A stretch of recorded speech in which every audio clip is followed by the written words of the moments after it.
I just want to say before we start the podcast, a huge thank you to you guys. While everybody else is going to events for EA, Ubisoft, Activision, Bethesda, then spending the next 4 weeks bitching about everything to honor whore themselves back into appearing like they're somewhat not impacted by human nature during reviews, you guys make it possible that I don't have to do any of that.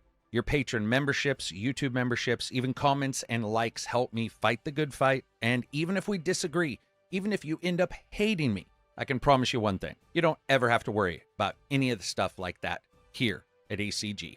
Thank you very much, and I hope you enjoy the podcast. This video sponsor is Manscraper. Do you have too much cushion in your push? Do you suffer from too much traction and action while you're thrashing and bashing at the late night smashing? Try Manscraper. Manscraper is for the manly man. Sure, you can get little kid trimmers from the competitors as they daintily dance around your third arm and muckles. Manscaped is for a different beast. It's for dudes from another brood who didn't politely need to clip but need to hedge trim like they leg-choked Wilt Chamberlain in the glory years. Using our patent-pending 15-horsepower chipper shredder with advanced gonad alert technology, we can promise you the best shave you're ever going to get.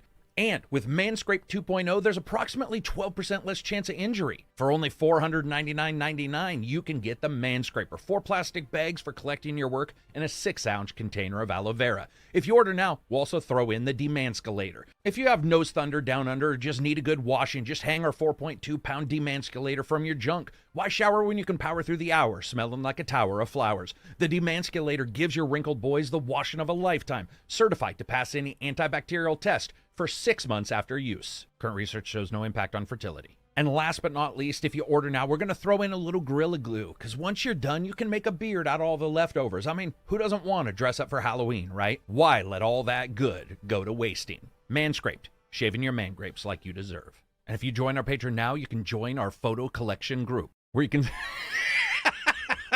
send in no, don't send me in nudes. Manscaped. If you want nuts so clean you can eat off them. Manscaped. We haven't killed anybody yet. We've been clipping what you've been dipping since porn wasn't shorn and everyone looked like ivy and thorns. Why should you join the ACG YouTube membership? Listen, it helps channel. Sure, I could pretend that some company's pre-built PC is awesome, even if it just accidentally happens to be that I got it from them in the last 3 weeks. You don't want that. I could also open up an OnlyFans, which just me naked eating Uncrustables and rubbing my beard against the mic. No one wants that either, because it'd be terrifying. For $5, you can become a YouTube member. I'd probably save you that by warning you away from Alakine's gun, or maybe Gene Rain, or maybe you watch the reviews. I don't know why, because they suck, but maybe you do. If you join now, we don't have to worry about those things. You also get access to the Patreon when it comes to the Discord. So become a YouTube member now, before I start having to put surprise oral sex-looking thumbnails on my reviews. And trust me, no one else wants that. So power up with ACG. Besides, it's for sure better than those POS earbuds YouTubers try to sell you.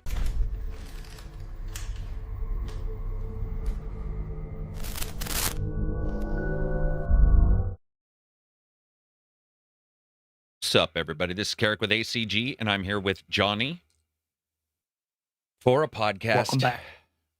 Not much went on. 594, Best Gaming Podcast. Now I'm going to be all burned out because we were joking around prior. I'm going to be like, I have no clue what was going on prior to this podcast, but things were getting weird. It might be because, dude, sponsored by Coca-Cola. There we go. I have a random Coke. I ran out of Old Man Piss Mountain Dew. You finally sold your soul.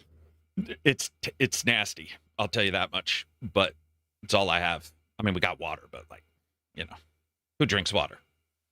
Other than all of civilization prior to the creation of when you have diet soda, beverages. Why would you drink water? Yeah, why? Anyway, we're going to talk about some amazing stuff, some Sony State of Play, and something I think that they majorly forgot during the Sony State of Play, which was a little weird. Hopes for later events this week. We've got PC Gamer Show. We've got Xbox event. We're going to talk about some Xbox comments from their new CEO who replaced Phil Spencer, the Spencer Man, Darth Spencer, as some people are calling him.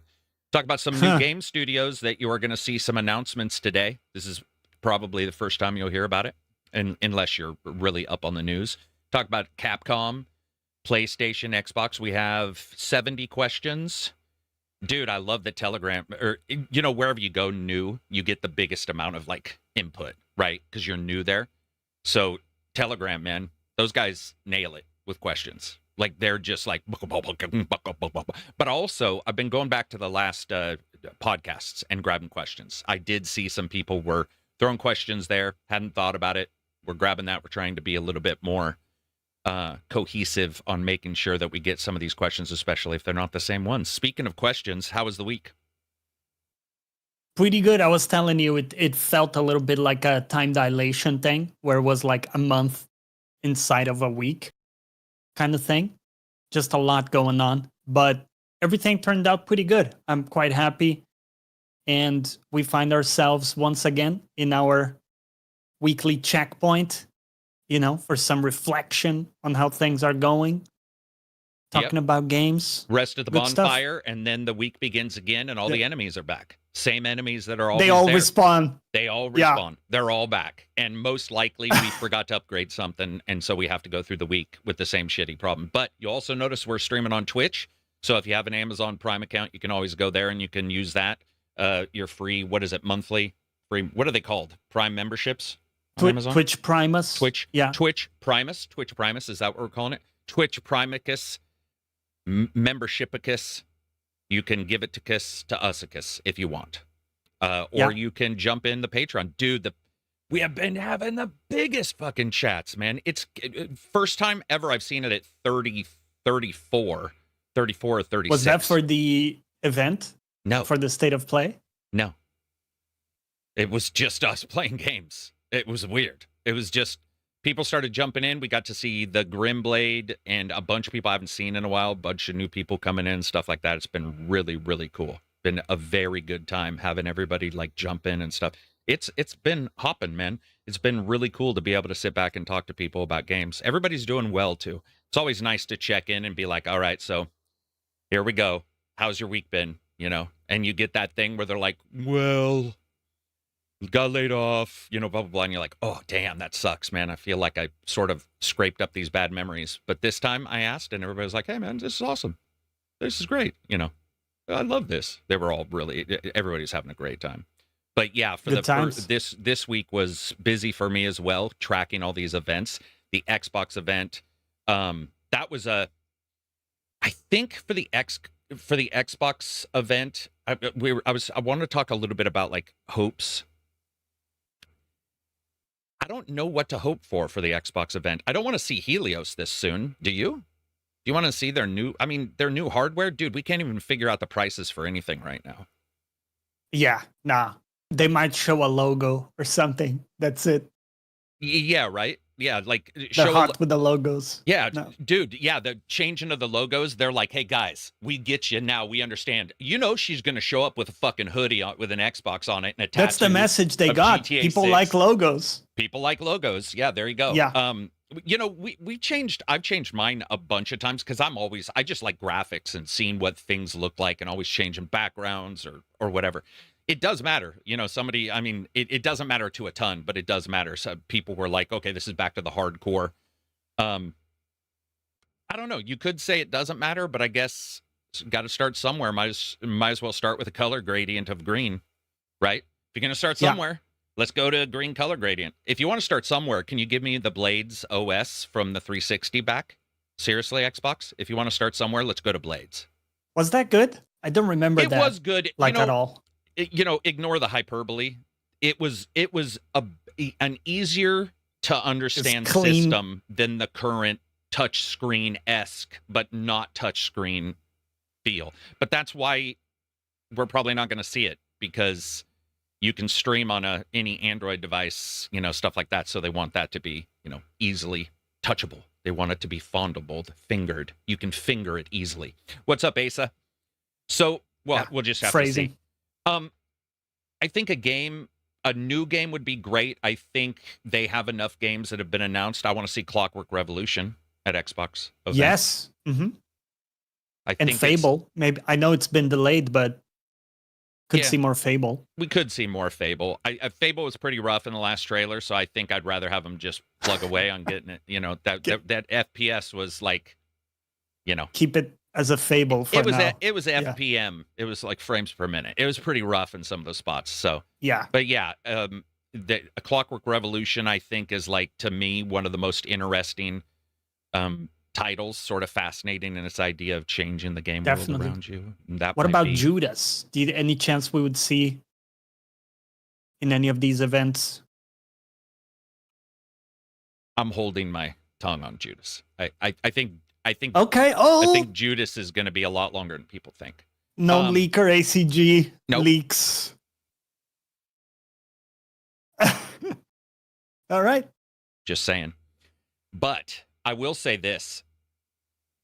When it comes to Xbox, I think their best bet, and I don't know if they have enough time, it would be some of what Phil Spencer had put in place versus what she wants to do. I would like to see some IPs we haven't seen before. And we say this every time, but Microsoft has a giant list, Crimson Skies, the Mech. I think they have Mech Commanders still. They might not, but they've got these older IPs that we don't see. I'd like to see a Viva Pinata 3. Like, the honest truth, I would love to see Viva Pinata 3. It would be amazing to see that game. It would be awesome to see them return to some of those. Now, they're not necessarily all their games, but the games that during the 360 era caught us by surprise, you know? Yeah. were really cool. I have a feeling we're going to see some that we might have seen at State of Play as well, because each one wants to show that they're getting the copy of the game. So that I have a sure prediction too. Let's go. Let's predict. We're gonna see a DLC for Forza announced. We're gonna see what the theme of it smart is. Guess right. Because it's so hot right now. I bet they're pushing as hard as they can. Yeah. On that it is pretty hot. momentum. You know, yeah. I know people probably don't want to see the same DLC, but if they did another Matchbox or whatever it was and a Lego, I would actually be like, okay. Yes, those are fantastic. They were fantastic. You know how some companies are like, we can't do the same DLC, and I'm like, dude, it's a racing game. You got the same fucking cars in there you've had for the last 7 gens. Why can you not do the same DLC? If it rocked, throw that shit in there, man. Throw that shit in there. Great. Oh, Gundam DLC. Yeah, more Gundam races. Dude, what if there was... People love the Gundam race because there's only one. Imagine, like, I'm not saying they put Gundam for you to race. That would be amazing. But instead, just more of those overt, over-the-top story races. That would be awesome. Absolutely. Yeah, that would be great. I don't think we'll see hardware, stuff like that. I think this will be her first one where she's going to come out and sort of be like, this is what happens, guys. So whether you like some of what Phil did, you like none of it, you like it all, it doesn't matter. That's life. But she's going to throw him under the bus, as is typical, you know, and sort of try to distance as much as they can. If he had left on a good note, they would try to be like, we want to continue as much as we can. This is all typical business. So I'm assuming we're going to see a lot of, not reversals, because some of the ideas they had were excellent. You know, being able to stream to a device is great. You wouldn't want to remove a utility, and they've talked about continual streaming. So we'll see that kind of stuff for sure. But I don't know, man. It would be great to see something that no one expects, and I don't know if they have anything. Like, I don't know. I mean, I know what they have in some places that most have been announced. Maybe if they did a Fallout, people are asking for Fallout. It would be great to have them, even if it's out of ways, to get some excitement and be like, hey, you know, Fallout. Conquer remake, anybody? Yeah, Conquer. There you go. And they're sitting on a ton of shit.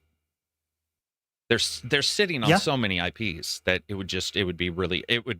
now would be the time to throw some of the games that are typically on PC from some of your makers like Activision onto console too. Wow. I was gonna say about Activision. If you think something from Activision we might see. Yeah, I don't know. Or even Blizzard, you know? Could see something there. Yeah.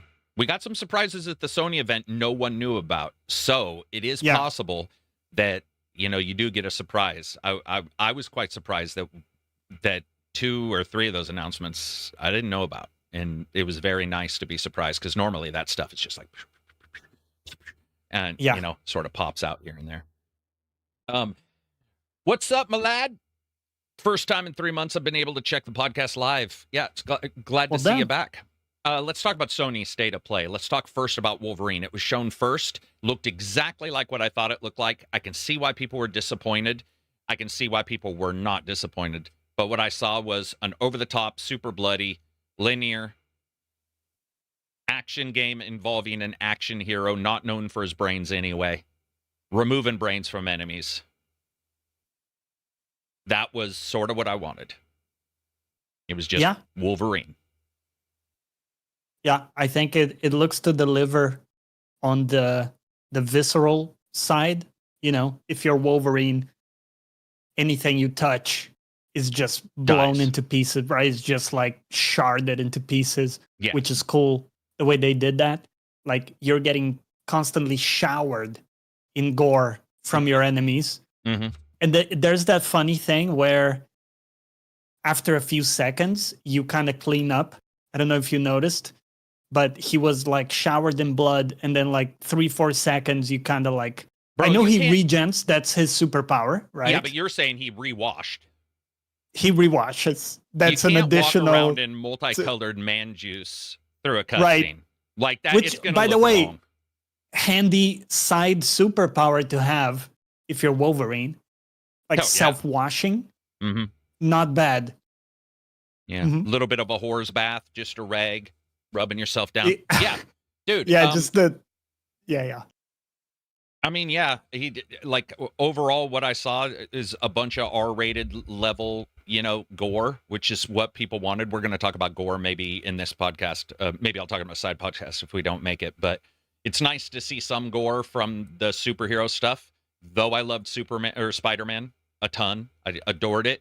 You can't do Wolverine and have him not chopping people up, Yeah, you can't have that plausible line of, can you imagine they are still alive. No, they're absolutely not alive. Yeah.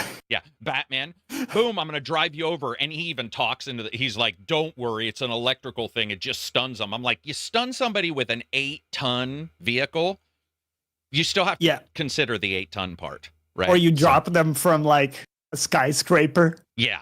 And break They're their fine. Back because they have little pellets that supposedly shoot a line. If you watch an enemy fall off of a very tall building in Spider-Man, many of them will stick to the side of the building at the very bottom to show that they didn't fall all the way. But dude, that'd kill somebody. Can you imagine how quick that drop is? Yeah, that impact would destroy would him. Instantly kill you. Name invalid. Thanks for the super chat. Break the glass and bring WoW to the Xbox. I know it won't happen, but that would be a big pull for Game Pass. It would be fantastic. I know that they haven't wanted to, but if you're going to say you're all for gamers, there is a massive contingent of people who would love to at least try it. And then, try or die. I have no issue with them trying it. I think it'd be great. Give her a try. Give it a try. You're second. You're in second place. You might as well, right? Souls, happy podcast day. If this gets one I'll quit my job and start a beards only $20 super chat. Wow. Okay. If you get one that's all right. Oh, rad Brad. If I get 10,000 likes, I might do part 2. Thank you very much for the super chats that keep us going. Especially because I did turn down. I think this is only the second time I've been invited to the summer Games Fest thing, but I was like, yeah, no thanks, man. I mean, it's I knew what was going to happen right away. All you see is okay, people are going to Summer Games Fest, and you're like, let's see some game stuff. It's just a bunch of pictures of people fame whoring off one another. And I'm like, dude, would you please? Could we please? Could you sit down and talk about a game? I know that you want to go to a party, but it'd be nice if you were like, hey, here's what it's like being at the event or something like that, instead of here. I mean, you and I don't like pictures anyway. I'd take one picture with you. If we went to the event together, it'd be like Wonder Twins Unite. Yeah, we'd be just a one single picture, fist bump. Here. Yeah. Put your We're good. Put your hand up there. Put your hand up to the side we covered of the camera. That. No, you do it right now. Oh yeah. Right now. Get it farther. Wait. No, wait. It has to be this forward. one then. Nope. You're the right one. This is going to take forever. You have the right hand. Now go forward instead of sideways. There we go. Boom. That took, number 1, way longer than it should have. Number 2, we got it right, and that's as much as we need. So people can take a picture. There you go. But on the other hand, uncoordinated as shit. Neither one of us big fist bump fans. Anyone checking out Marathon Season 2 free to play? Yeah, I'm going to check out some Marathon. That's cool. Yeah, we'll have to see. Dude Missile. I don't understand. Isn't crushing heads and all that blood already violent enough? Limb dismemberment is not really taking it to another level of brutality. Yeah, I honestly pretty much agree with that. If you do smash somebody's head in, you crush their head, whatever, and then you chop off an arm, I've always felt that they're of equal killing. You know, both are. It's really the camera view. Are you straight at them? Are you watching? There is something about just cutting through bodies. It's the same thing we saw with Star Wars, the games where they don't really do dismemberment that much. Yeah. And you're cutting through people with a lightsaber, but it's kind of like a baseball bat a little bit. And that kind of removes a bit the sense that you're wielding the real thing. And I think that would be the problem if they didn't do the dismemberment, and that's what it adds, I think. Yeah. If I was in a Jedi world, I would just have a bunch of laser throwing knives or something, lightsaber throwing knives. It would be that big. Maybe they'd extend randomly, so when you throw it, the person who's trying to guard it doesn't know You where they know, need to block. that's what I always thought. You know, when they're like fighting each other and they're like holding, so laser sword against laser sword, and like, why don't you just turn it off and then instantly on? So like it goes through and then turns back on. You just It would be hit one of the instantly largest fan GG. discussions of all time. The fan discussion around, so it's considered incredibly, brutally anti-honorable to do that. So some Sith do it, but even some Sith will not do that. They will not turn off a blade and then turn it back on, but some will. But yeah, I would agree. I would make my entire form be turning that thing off and just lean into that. They did it in the recent Star Wars like movies. I'm milking a two-titted cow, but you know what I mean. What were you going to say? Oh yeah. No, they did that in the recent Star Wars movies, the turn off and on.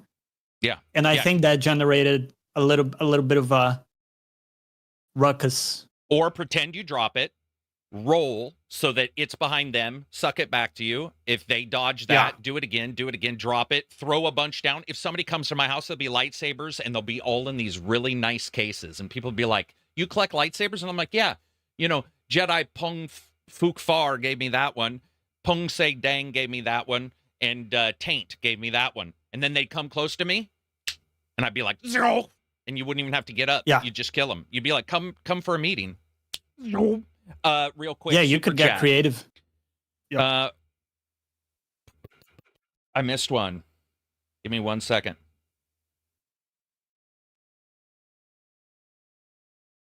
This is from EF Bay. How about the new companion in the God of War game being a block of jello named Frank? Feels like brain rot has infected Santa Monica. We will talk about that in a moment, right after we're done talking about Wolverine. We'll just jump directly to God of War Laufey. Anyway, yeah, Wolverine looks good.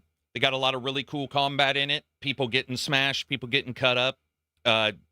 The way I think a lot of people want to see that, and also opens, if it does well, it opens the door for them to do others or to go back to Spider-Man, go back to Wolverine. Now they've got two.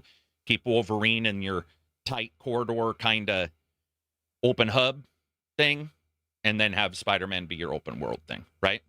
I think that feels the best. What I was thinking is that you're basically immortal as Wolverine. So how are they going to do HP? Is it just going to like go up automatically?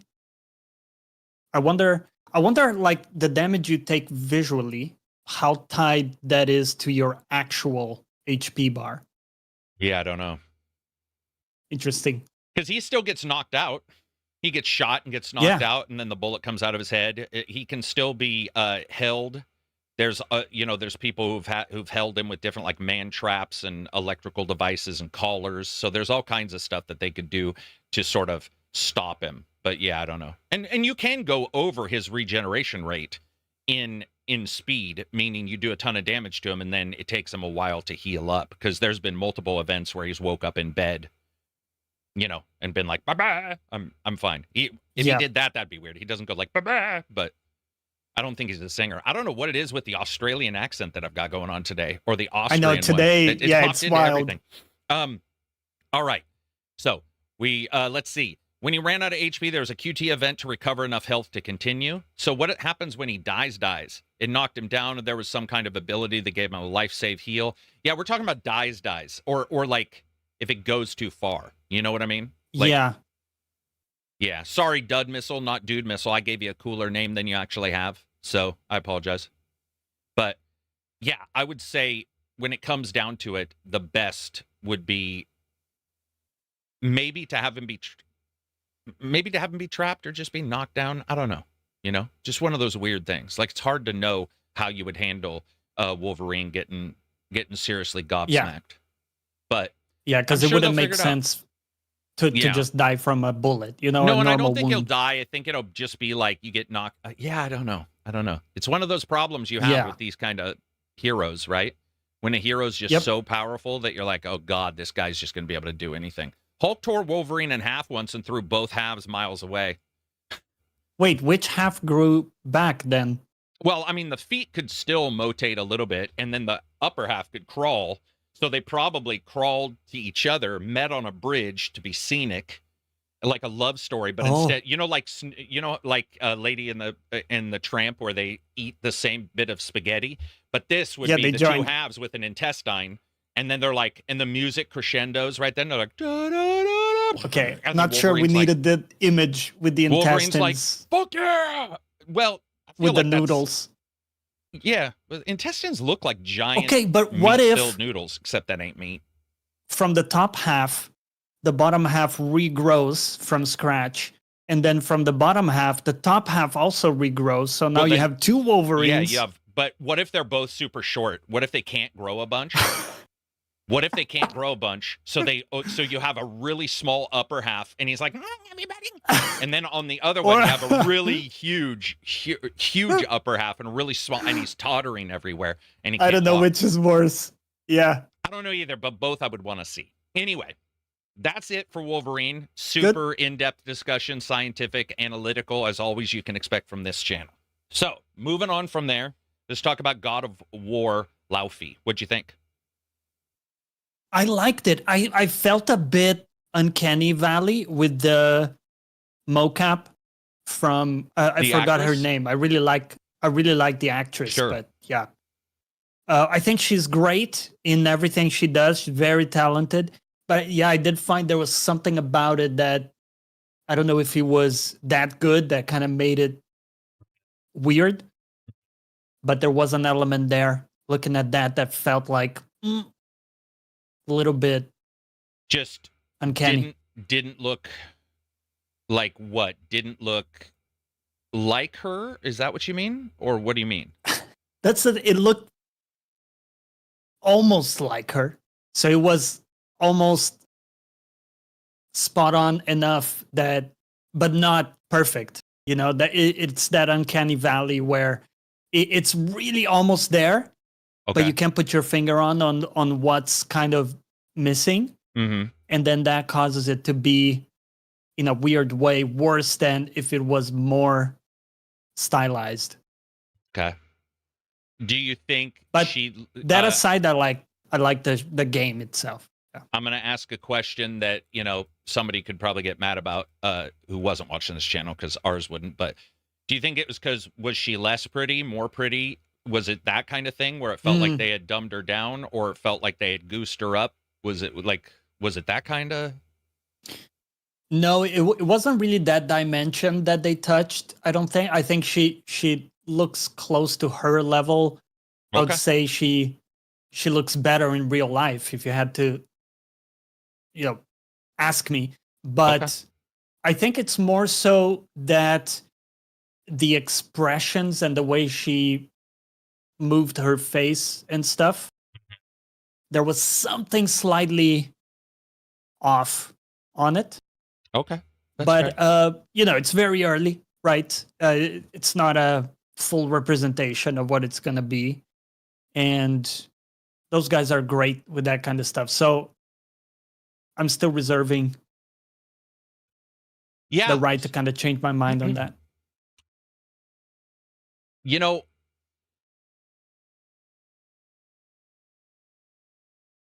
So I knew it was coming. We all knew, there were rumors for a long time that there was some kind of side game. And this is what I think most of us assumed it would be. So there was no surprise. There was, they did state this is the hell all gods come to, or something. One of the characters says something like, this is the hell for all gods. So I'm like, okay, so there might be some change up here. So I'll go with the good first. The guy and the girl, amazing designs. The bad guys, they looked phenomenal. Yeah. I cannot wait. Mesoamerican, Egyptian. There was all kinds of there was a lot of variance and a lot of, I guess you would say, flexibility in their design that didn't seem to make them fit one particular thing or the other. I thought they looked great. And they were that guy with his hair on fire the entire time and apparently not bothered by it at all was awesome.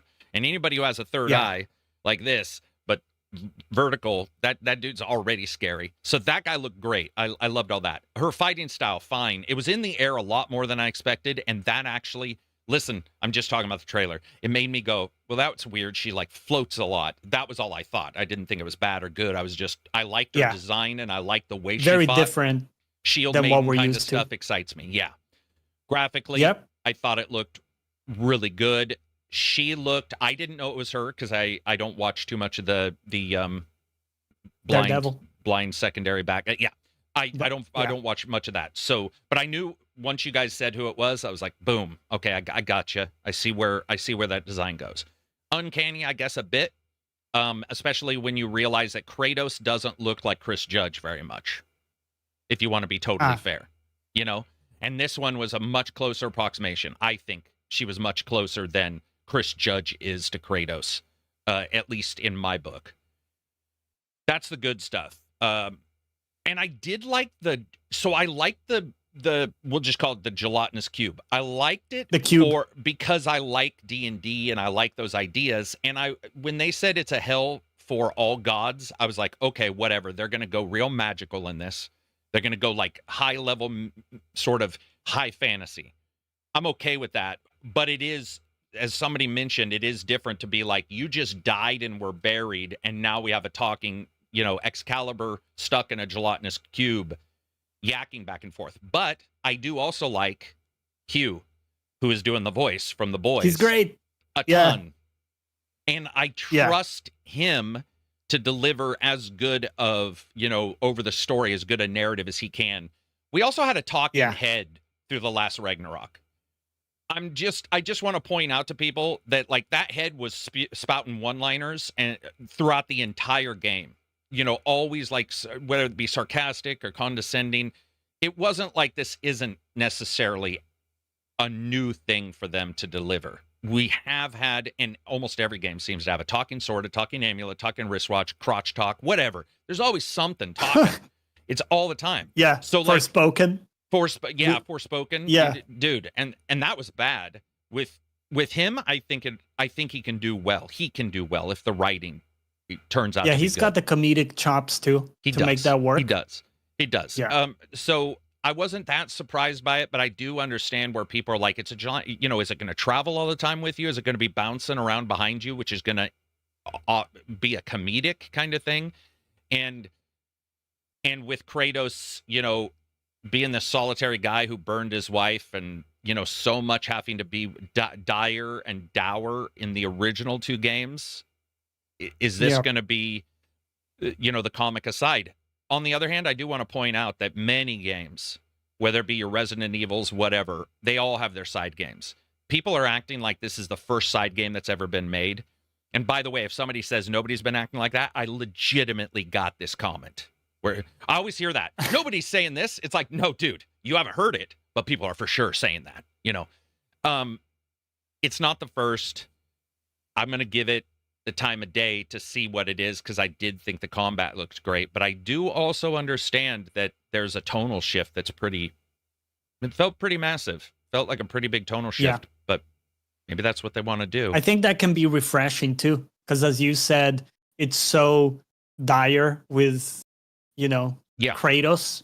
Everything is so just on that same register, compressed down. Would be nice to have a character that maybe has more highs or just different levels, Weirdly enough, on a side note, I felt that Uncharted and Lost Legacy had a bit of this, where it went from, it was always a little goofy, but it started to get pretty serious at times in 4, especially in 4, where you're wondering if like there's going to be a divorce and, like the risk of a couple out there, all this kind of stuff, future parents, all this shit. And then you go to Lost Legacy, which is more rambunctious, gung-ho with his brother, and a completely different leads, and it sort of shifts off. So I'm not too surprised that Sony, of all people, does this with their IP, because I feel like we've already seen it a little bit, Yeah, it's happened makes before. sense. But yeah, we'll have to see. I mean, there's a lot going on there. I'm going to read some comments here. Look fine to me in the cube. I trust Sony Santa Monica. Mirko says this changes a lot. Odin might come back, Baldur might come back, Zeus might come back, and the entire Greco-Roman pantheon might come back, not just for Laufey's game. I agree with that. Sotnist says, I love the cube. Ransom says, haven't gotten a chance to watch live. Just wanted to say hey, everybody, and hope you're all doing well. Thank you, Ransom. Mirko says there's a lot of implications. Yeah. Glad to have caught you live. Been adjusting to Texas life. Moving away from California, a place where I grew up all my life, I can say was a great decision. Oh, that's cool. Good for you. I did not find the talking slime too strange. I mean, we had a head strap. Yeah, we had a head strap to say. Exactly, there man. you go. Exactly. Like, that's just the way it is. Now, Jim says something. He says something. And it's smart. He didn't say it. He wrote it. He says, I think the uncanny valley comes from the fact that she is a giant. In a lot of media, giants are shown as having disproportionate facial features compared to how humans look. Okay. Maybe that's it. Maybe they touched her It's possible features a bit to kind of fit more with that. And maybe that's what I'm picking up on, that looked a bit different from the actress. Servant Berserk says, leave the mocap to Kojima. He definitely can do it, no problem. Yeah, he can do mocap. He can't do story, but he can do mocap. Wizard of Smoke says, oh, it's going to be one of those Fridays. Let's get off the rails, friends. Yeah, it's been off the rails. For some reason, I was singing Gangster's Paradise in Arnold Schwarzenegger's voice when we started. I have no clue what's been happening. We're going with it. Yeah, we're just going to roll with it, you know. New Stuntman looks sick. Yeah, we'll talk about that in a second too. So, I trust him. I trust him insofar in that at first blush, I sort of understand what they might be going for, and then the rest it'll have to come to me, and then I'll look at it and I'll be like, okay, this is sort of what they were attempting, and did they hit that or not? Combat looked fun though. I think it really did. Yeah. You know, I think the addition of like jumping around and aerial combat could be very cool. Dude, somebody brought this up, and I don't want to speak it into being because I don't like the idea, but I do like the idea at the same time. So I'm just going to say it. And that's, I think it was Solar. But in our voice chats, a couple of us were bouncing off the idea of like, if she were to come back and they had like a 3-player co-op where it's like the kid, her, and I was like, dude, I think that's way too close to A-Team at that point. Like, I think that would be jumping that's a Disney movie or something. That's a Disney movie, but it would be funny as hell to see that, you know. Yeah. That would be funny as hell to sort of have that kind of thing. Have you guys played, this is Spanky. Have you guys played Gauntlet Dark Legacy? I recently found my old PS2 disc. I have. Yep, I played. I'm $5 super chat, by the way. Thank you very much. I'm a big fan of the Gauntlet series. Spent a lot of quarters in seedy, dirty bars and arcades, you know, constantly fighting off the advances of older white men who are the evil of the universe. I'm just joking. Okay, never mind. It is going that direction. Yeah, no, I played a lot of Gauntlet in some seedy ass places, like beer on the floor, you know, like some. But if Gauntlet was somewhere, I was probably playing it. I love that shit. Wish the new Wolverine game was open world like Spidey. Yeah, but I mean, what are you going to do? Drive around as Wolverine on a fucking motorbike and, like, stop people by killing everybody? It'd be a murder simulator, which, hey. Didn't sound that bad. It doesn't sound that bad. When you said it, yeah. So then we saw Stuntman, which looked awesome in the idea that we had all these IPs. You got Back to the Future, you have Fast and Furious, you had... I don't think we had the General Lee. I was sort of hoping for some Dukes of Hazzard, but I think Dukes of Hazzard with that flag on the side of the car would probably be, you know, in the current environment, triggering for a lot of people. But as somebody who grew up on it, I love the idea. But Stuntman is a game where you basically take on the role of Stuntman and you have to get through, you know, the big stunt drives accurately and be the best at doing it. I thought that looked really, I mean, it looked cool for what little gameplay they showed, but the actual idea of it is awesome. You know, I don't know what the DeLorean and Back to the Future is going to have. Like, Back to the Future, he drove forward. And then in the straight line, right? In a straight line. Needed to get to a certain speed. He drove around in a circle and then drove forward. Like, that's it. So I don't know what, I mean, I guess they could have it be the air car where they, you know, where the wings fold up and they fly. I don't know. That was weird. You could do Ghostbusters for sure. You could do Fall Guy. Fast and Furious was in there already. You could do a movie like Ronin or Heat. Heat had less car chases, admittedly. Ronin had a couple. But The Rock, Yeah. Michael Bay's Sure. The Rock, that would be awesome. Mission Impossible. You know, got some motorcycle or car chases. John Wick, horse. Yeah. A horse stump where you're on a horse, then you're on a motorbike, then you're in a club. And they could do it in a way where it's a wink. Like, let's say they don't have a license to do, you know, the actual... Call him Bond Dick instead of John Wick.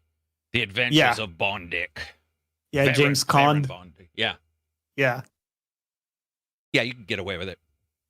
That'll be cool, man. I want to see it. What did you see? As an idea, is very new. Have you ever seen something like that done before? It's a remake. I did see the original. Yeah. Oh, is it? It's been done. Mm-hmm. Yeah. That was like a sequel, I guess, is what you'd call this one. Right. Yeah. What'd you see at the event? Any games in particular that like floated your boated? The one I'm really excited about is Until Dawn 2. I had no idea that was happening. Didn't know you were going to mention that next. Yes. I was going to leave it for the end, but I'll talk about it now. Dude, that was a surprise. It's not made by Supermassive. I want to point that out. But I did notice that. Yeah. What I saw looked awesome. Stranger Things, Bon Vivant hair guy is in it. Cool cast. Oh, cool cast, man. Thought it looked good. Yeah, dude. Yeah, I'm so stoked for that. I love that premise of like everyone can die or everyone can survive. It's such a good... When they jump off the cliff and that one hits the rocks and they just showed it. They just... Yeah, it was awesome. Yeah. I love that. I'm stoked to see this kind of stuff. I mean, I'm absolutely stoked to see an Until Dawn 2. I really do think those games are just genuinely fun. You know, they're a fun game.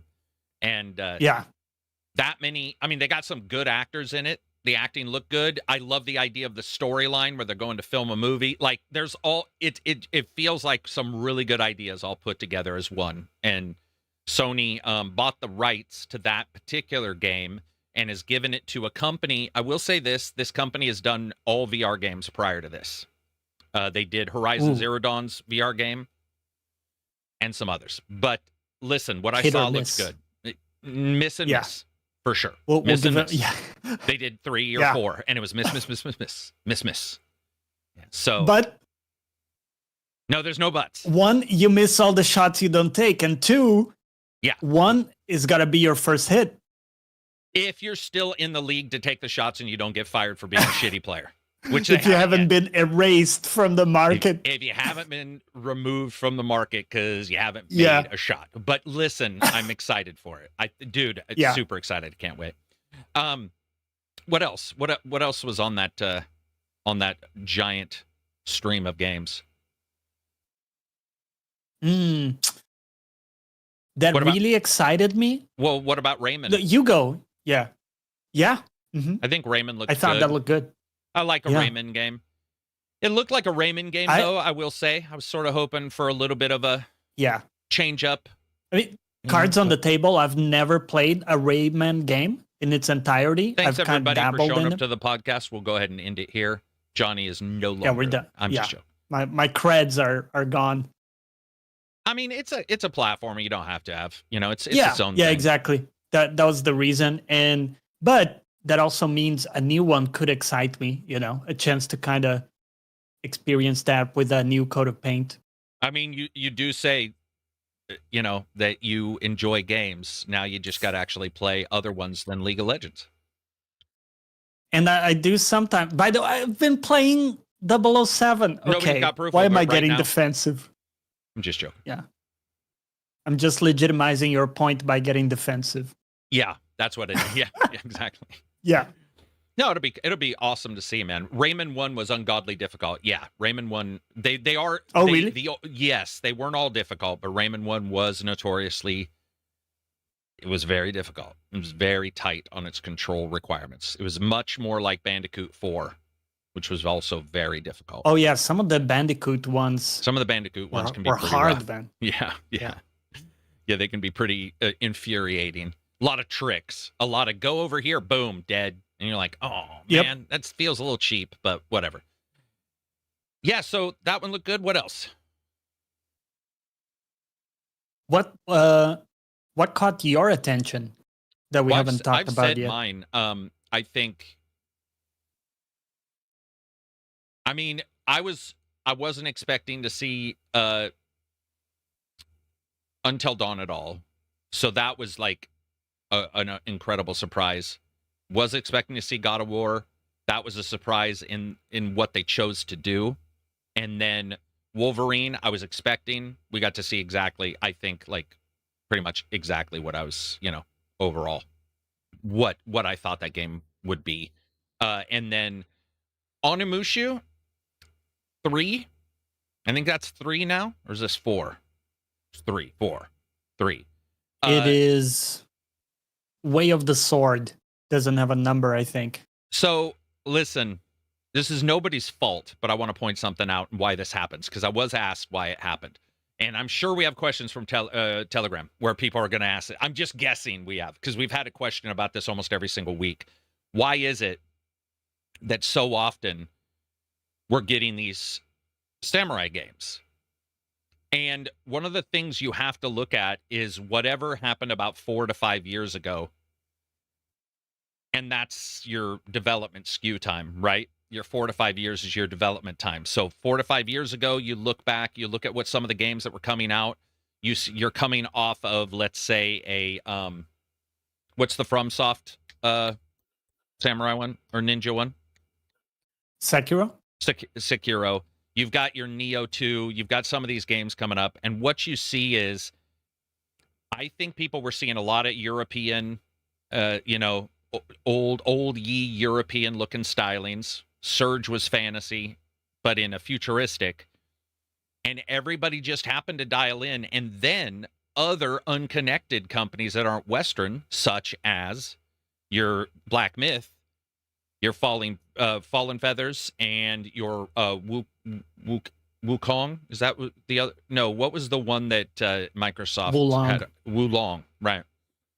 Yeah. So we just happen to get Chinese and Japanese inspired stuff all in this big list. And as somebody said, Ghost came out at that time. Sorry for my dog's barking if you can hear that. So what happens is, if it takes 4 years and everybody doesn't tell each other they got the same idea, you have a Deep Impact Armageddon moment where when the summer movies release, you're like, how did everybody decide to do an asteroid movie? It's just because 4 or 5 years prior, people came up with the idea and no one was working on it. You didn't hear about it and you put it out. So it happens. Yeah. They'll go away because people who are playing them or already were tired of them 2-3 years ago are in the mid of their development and they're doing their own thing now. We'll probably see some more futuristic ones. We'll probably see more like Remnant very soon. There's been rumors that there's a new Hellgate London, which would most likely be like Remnant. So you're going to see those pop up. It's just the way development works. But I'm not, what I saw looked good. I just, there was a lot of them. I think they also showed Phantom Blade in this event too. Yeah. So, and then unrelated, because it's Arthurian, it's more of your Arthur kind of thing, but you have the Tides of Annihilation coming out. So there's a lot of games that are like sword and board, whether it be, I know that those two are sort of your Eastern and this is Western, but there's a lot. There's a lot. So it can feel a little tiring. The overlap is quite big. It is. And if you've already played like a couple of sword games, generically speaking, this year, I'm already there. I feel needing a break from those. Yeah, for sure. Let's see. Onimusha Way of the Sword has one of the best intro schematics. This is they're talking about 3. My brutally honest peer review of the Sony event. Nothing that would I think he meant to say nothing that would make me want to spend a mortgage payment on a new console. Yeah. Well, we'll talk about that. Trust me. The concept of an afterlife for gods is interesting. I agree with that. Mirko says, is this why everybody decided to release gas games? Yes, absolutely. It's also why it'll go back and forth and back and forth. Let's see. Seems really full of conflict too. Yeah. Faye is more nimble than Kratos, so she can jump and do aerial maneuvers. Yeah, that's what I'm sort of excited about. Samurai fatigue. That's why 007 is refreshing. It's modern, cinematic, and linear. Maybe. Yeah, could be. Yeah, It could be. Wasn't that refreshing for me, I guess, but I liked it. No. It's okay. It's definitely has a bit of that death loop kind of, oh my God, this is the greatest thing ever, where you said, I remember just like listening to reviews going, that's not the game I played. Like, I couldn't even understand the reviews for that game. I mean, I was just like, what the fuck? People were like, this is the best game of this year. It's going to win every award. And I was looking at it going, wow. And with Bond, I was like, okay, this is great. And then I jumped in, not as big of a difference, but still at times I'm like seeing a lot of the clumsiness and the animations, and some of them are really bad. There's a lot of stuff that's really janky in that game. But I still like the game. And game's got to be Did you find that they are awesome. better animations though compared to the Hitman games? He does more, so many are jank. So it's just it's like variety of jank versus more closed off jank. And it's definitely See, I thought he didn't look as like rigid stoved up. as He's Hitman. not as stoved up. Yeah. But like the first time you slide across a table and you see how it actually works, you're not going to be able to unsee how damn jank that looks. And how it's just like, oh.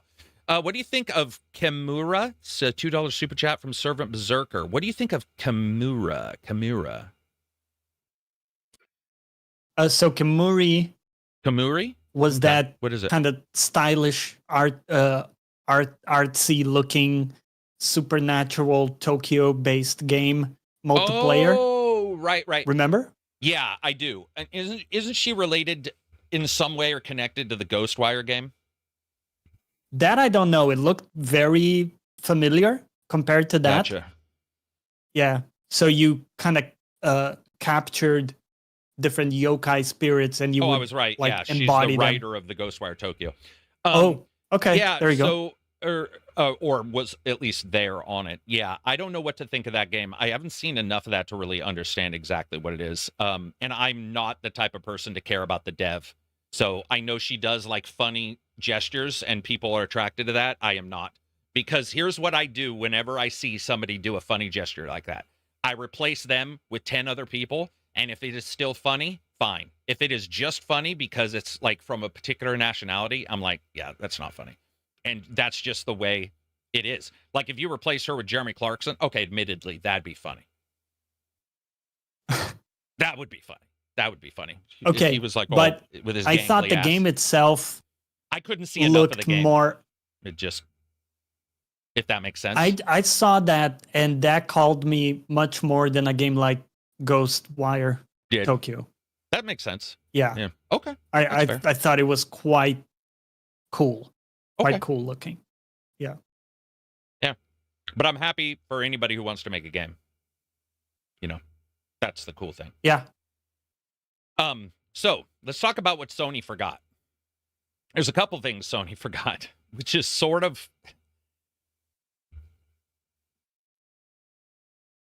Sony forgot a couple things. The first was, how in the fuck do you put Wolverine at the starting and let it be completely forgotten by everything else until you get to God of War? So I think they forgot presentation style because that event had nothing in the middle. I think it even had a Dynasty Warriors, if I remember right. And a lot of random stuff that we've already forgotten. Yeah. And they could have done Until Dawn at the starting, and they could have done Wolverine in the middle. Maybe it's because it was Insomniac and they felt bookend this, but bookends don't work on a streaming service. Number one, most people aren't there in your first 5 or 10 minutes, even if they went from like 300,000 to, you like gotta warm up the audience a little bit. Yeah. So that was really weird because a lot of people I know forgot Wolverine was shown when we were asking. And I don't mean forgot like, oh my God, it was poor looking. I just mean there were some games and in the middle they tuned out and then they saw God. And so God was the only one talked about. So I think that was a big one. I also think that Sony has really forgotten, and you saw this on sales. Sony had the worst month of sales ever in the UK. They were like, it dropped dramatically. It's dropped a lot of places. So is Microsoft. It's really hitting hard for everybody. I think they've forgotten that like truly new stuff from them, like Intergalactic, is is new. It's like it's new. Wolverine, listen, we don't even know if we know what Wolverine is. It's Spider-Man, linear and violent. It's pretty easy for us to know the developer, know what they're doing. Intergalactic, we think we know because of Naughty Dog, but when you look at Naughty Dog, they do some stuff that's slightly out of order, slightly weird, slightly askew. And I think a good number of people would have much rather seen another video or something new for Intergalactic. And I think that they sort of forgot that they, without a competitor, because I'm sure they feel like they have no competitor right now other than Nintendo, they still have a competitor for next year. They've got a competitor in prices.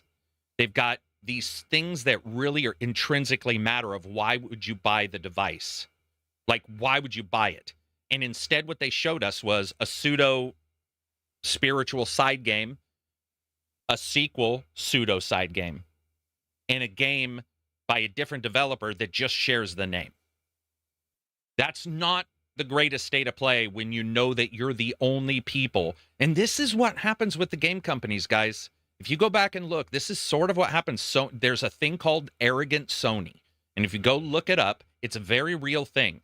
That when Sony gets ahead, they have a tendency to just sort of meander around. And, you know, when you're in a racing game, I love to be second. Because the person in first, I always know what corner they're going into. I can sort of use them to dial in. Then you pass them right at the end. Yeah.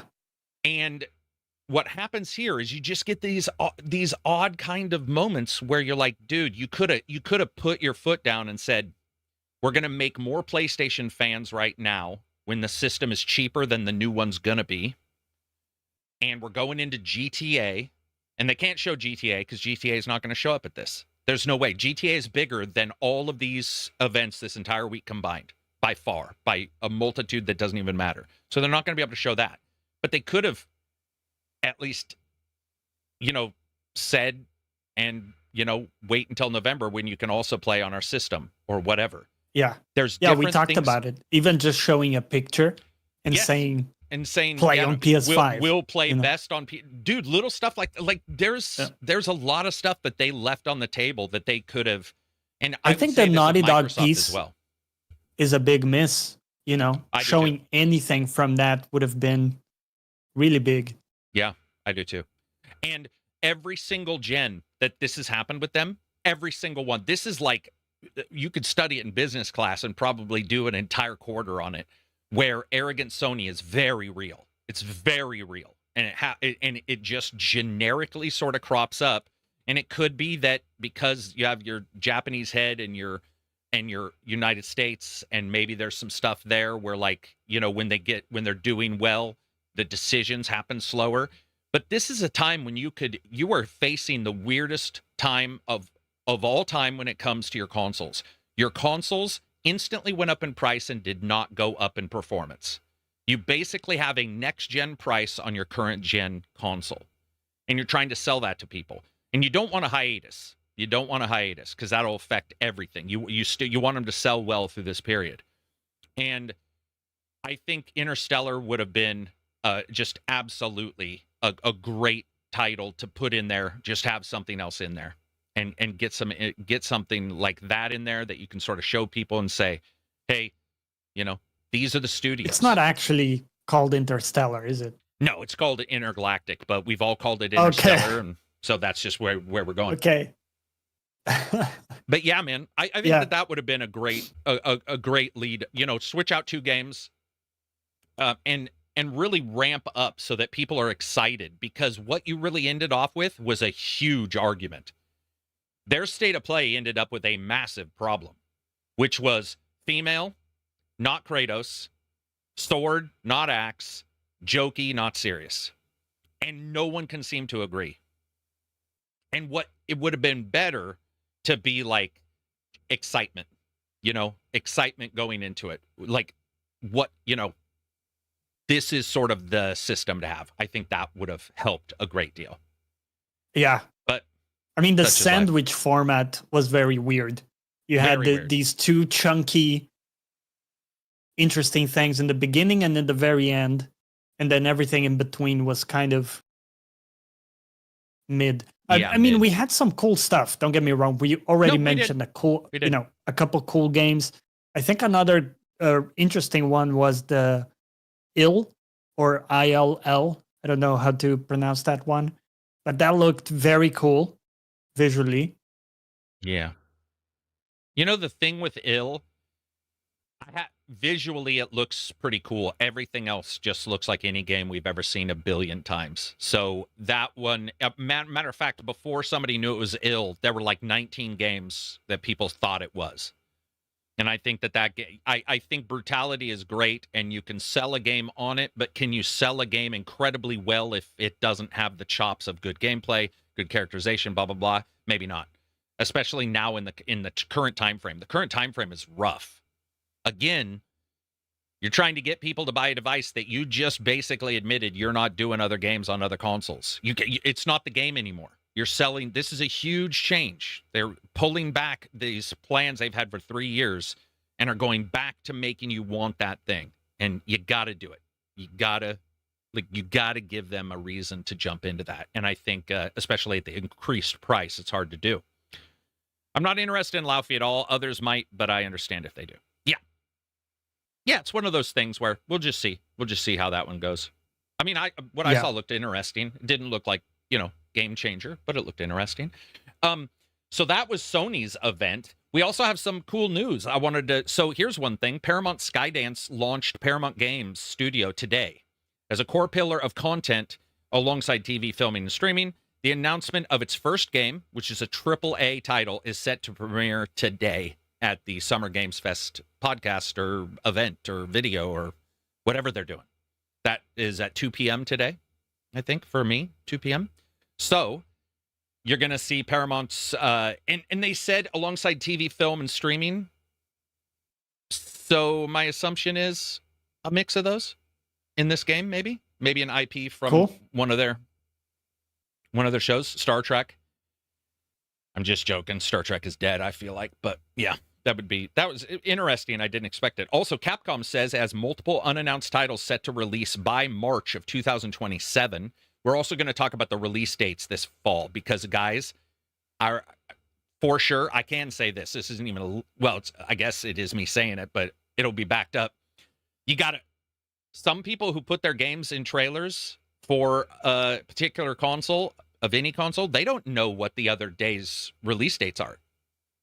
They're not talking to each other. It's not like they have a shared calendar. Right. Like, okay, so you guys go here. Let's just say that there might have been some people sitting inside of a conference room watching an event going, what? Yeah. We all had the same idea for the release date. Expect to see some changes. Yeah, so Capcom says it has multiple unannounced titles to release by March 2027. Here's another great thing about this. They made sure and made it clear that they have new IPs. It will not just be your Resident Evil remake plus a Resident Evil game or your Dragon's Dogma 2 Dark Arisen, new version plus something like or remaster version. It's not just that. It's new IPs. They wanted to make that very clear. So, what do you think of Lost Wilds? $2 super chat. I saw that. I want to play Lost Wilds. I don't know what it's going to play like. I think dinosaurs are coming back. There was the Jurassic Park game announced. There's been a couple Jurassic Park RTS games. Dinosaurs are always big in your shooter-style games. You'll get that. There was a Turok game at some point. What was it, last month? Last year, I think, shown. So dinosaurs are back in. Dinosaurs, maybe pirates.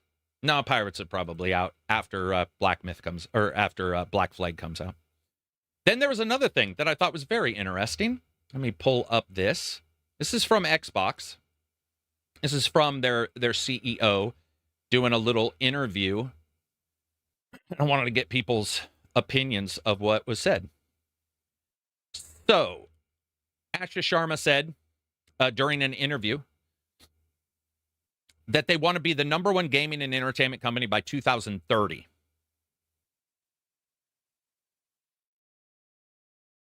Damn. Okay. It's 2006. They are huge, but that's insane. Anyway, they want to be that. They said, we'll keep investing, but we've got work to do. We're not in a healthy spot. And so the next 100 days is going to be about resetting the business. Very interesting if you look at financials and you look at what games have been shown and what games haven't been shown. 90, let's say 90 days. The 100 seemed odd, but that's just because we always go 30, 30, 30. You know, most people go by 30s for the average month time. So 100 seemed a little odd. But, dude, in 100 days, reset the business. So you got 3 months. 3 months. What does that take us to? Right now, June, July, August. And when is GTA coming out? September? Yep. Okay. So, and all these games, right? Yeah. A lot of games. Yeah. So in 100 days, reset the business.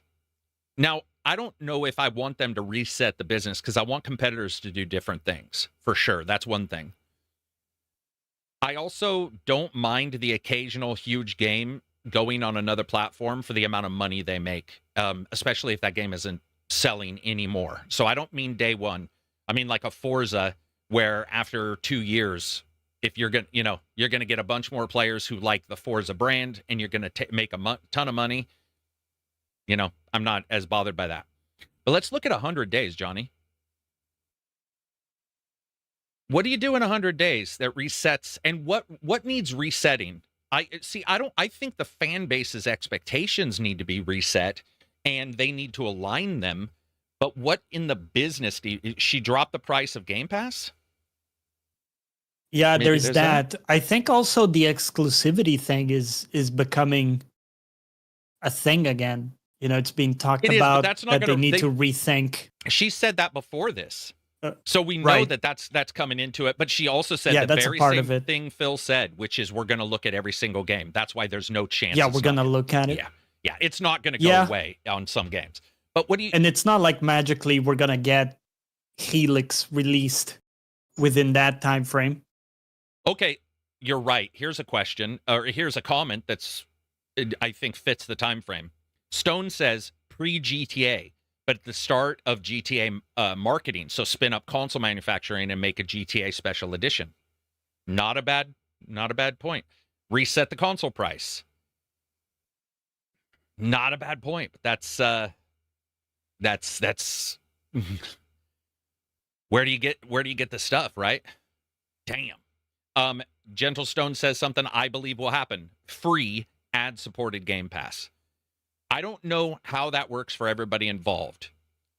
And I don't know if you can do a super cheap but still has ads Game Pass. You almost have to say this is zero cost.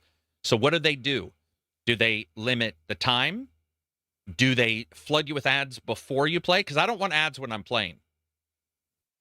You know what I mean? So do they flood you with ads prior? Yeah. You watch 6 ads. Or maybe it's prior. Just the online is free. Yeah, get rid of the... Yeah, maybe. It's hard, man. It's hard. And it's hard because this is a worldwide thing. And it's not... RAM isn't even the issue. I mean, it's one of the issues. But you're talking fabs that make other stuff than RAM now make RAM, which means the other stuff costs money. So is costing more. So it's not one thing, Do you know what she did say that surprised me? This is crazy. She stated that she, compared to Phil, is not held to the 30% profit that the rest that was announced and was a huge deal, which was 30%, basically a 30% profit on all things and a cap. She made it very clear at the starting. She said, she's like, well, one, I am not held to this. That is not our goal either. And I was like, whoa, that's weird. So I don't know if fresh blood caused Microsoft to relook and say, or Microsoft's adjustments with AI, because Microsoft is no longer paying Anthropic a shit ton of money for AI. If they've taken some of that money and it's opened up the coffers a little bit to shift over to another division. I'm just talking, like the whole scheme of things. That was a very weird comment because she made it very clear that Sarah Bond is not holding her to the 30%. So that was odd. But 100 days, man. You know, I don't want a bunch of ads at all in my games. Maybe you do 5 ads, you get an hour or something. Like, I don't know. Something like that, yeah, could be workable. I mean, listen, question for everybody, and I'll write it up too. Does anybody really want that? Because, dude, I just feel like I would rather pay $9 for sure, or something if you have the option, dude. Yeah. You know what I mean? Something like that. Just feels like that is not something I would like. While I'm typing this up, continue the conversation if you can. Yeah, I think even that deal is a sucky one. Having to watch 4 ads, 5 ads before you can boot up your game kind of kills the, that's some pretty heavy added friction to get into a game. We always talk about the quick resume and how awesome that turned out to be. And, on PC, you boot stuff very fast. It's great. That added friction really can stop you from deciding to play at all. Yeah, it can. Yeah, it can. And, I mean, I don't know. I'll have to go back and look at the AI stuff because they've dropped everybody. They've got their own internal version and model now that they've gone to. So they're not paying the massive inference costs that they were paying. They've dropped everybody. Yeah. So I know that there was even an internal memo that was like, you'll switch to this, switch off these two. So, which makes sense because they were paying, thousands upon thousands upon thousands of users using those, and it was probably costing a boatload of money. So yeah, maybe they've got extra. Yeah, maybe they've got extra cash or something. I mean, I don't know if you saw NVIDIA in their presentation is it Computex that was going on? Yeah, with whatever his name is. Yeah, they showed an integration with Windows, where it would be basically Windows plus LLMs driven by NVIDIA and stuff. And I wonder how much that might also come into play with, Helix, if maybe that's going to be part of the selling point they're going for. I know maybe it doesn't sound very enticing. If right now you say, hey, do you want your console to have some LLMs? I know a lot of people would say, hell no, right? But there might be something that we're missing, right? There might be some cool application, some cool integration that does give something cool, something unique. Well, but it would have to be AMD because you're talking about the ARM stuff with AMD is the CPUs, GPU, APU on the consoles. Right. So it'd have to be, so that I guess that's purely for Windows itself, for the OS. For the ARM. Yeah. And by the way, nothing wrong with that, but for this, it's AMD, so you wouldn't see that. Now, that doesn't see, and it wouldn't be an LLM like we think of it. I mean, it might be, but I don't think that would be a big like if there was an LLM, I'll just turn it off like Cortana, no big deal, or use it if it helped in something. But machine learning's coming to everything, so you could do something like,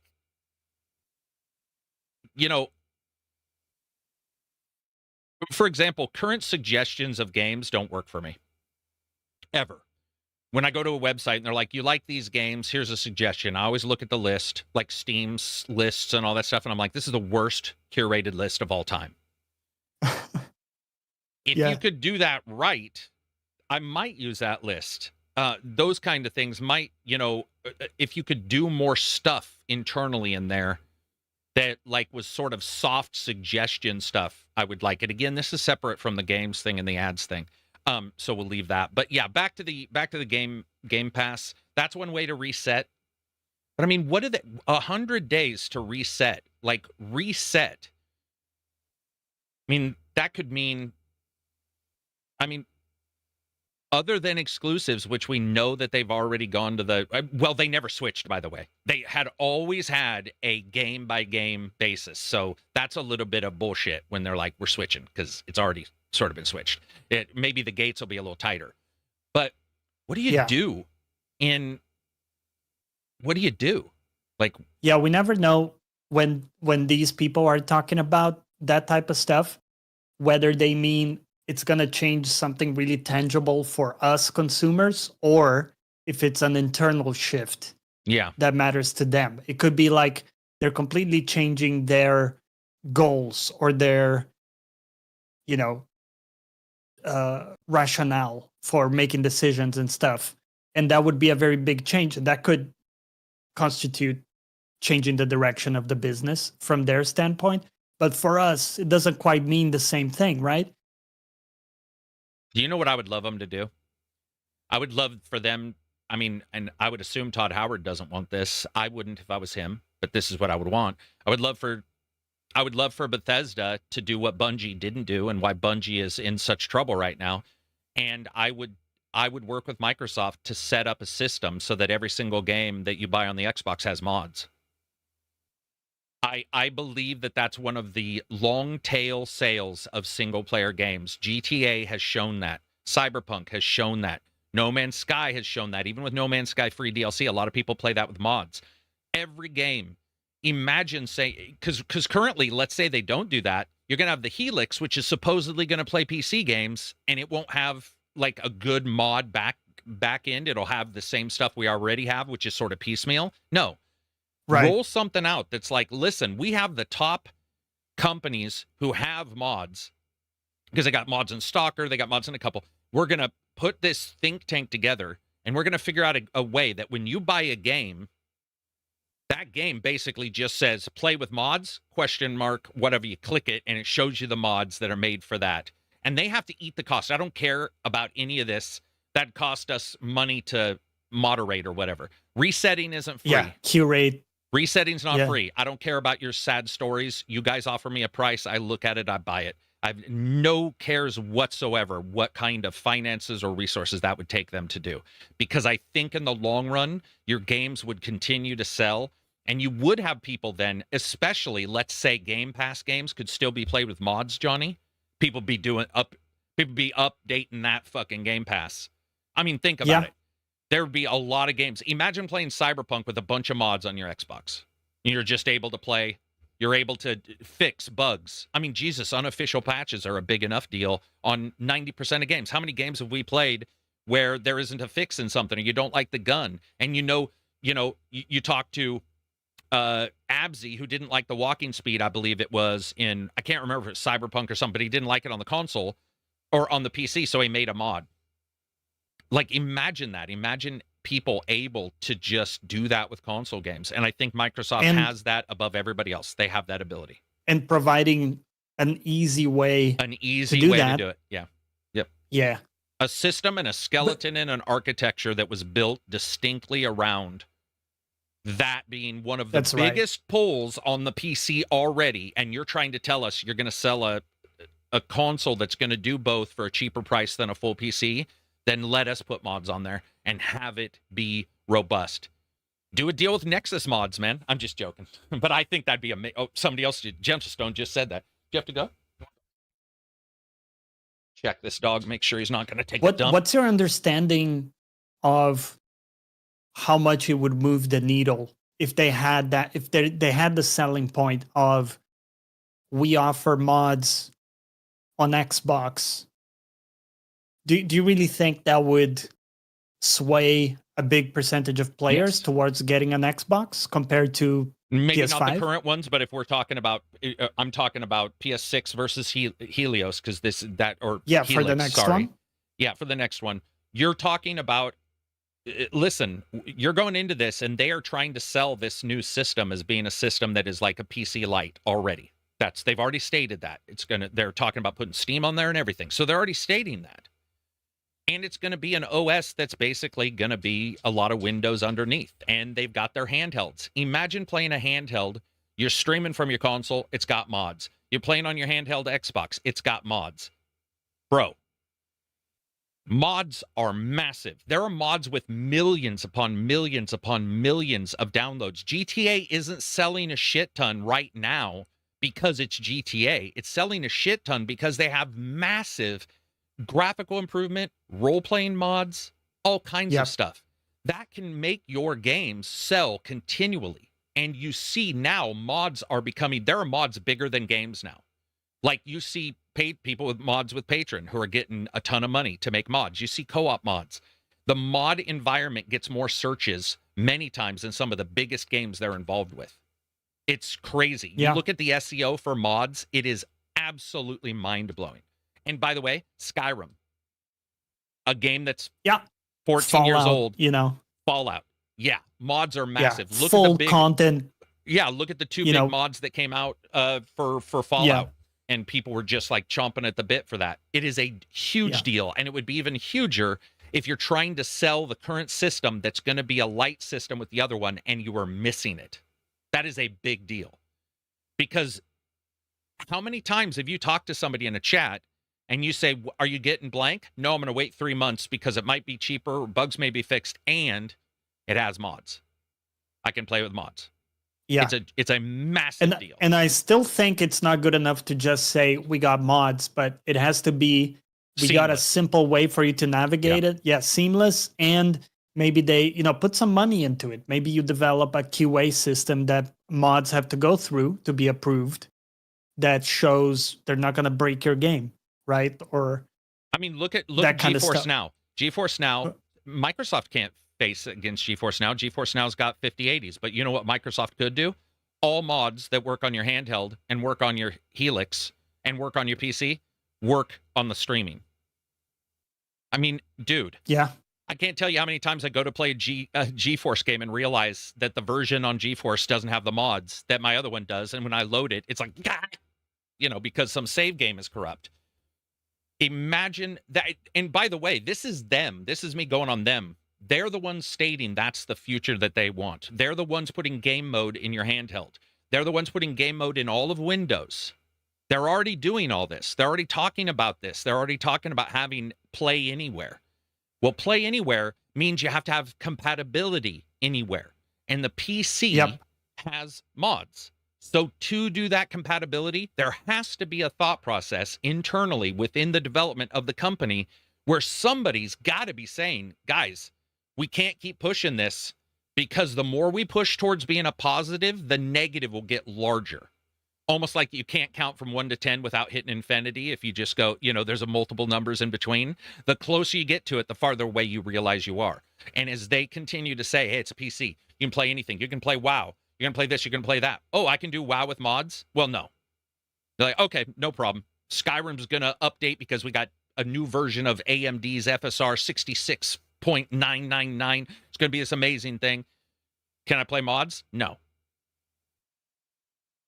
If you could do all that, that would be a stone cold way of at least stating and showing that you understand where gamers have a problem. Cross save has to be on everything. Obviously. Yep. It's got to work, right? It has to work. You have to do those things. You cannot be sitting here and tell me that your device is this, and one of the biggest pulls ever outside of sales and your own ability to purchase performance out of your back pocket is mods, because we know it's mods. So anyway, that's my big thing. That would be my holy shit, somebody understands gamers moment. Because if they don't, no matter if, let's say, you hate mods, if they don't mention it, I will never believe that they are trying to reset.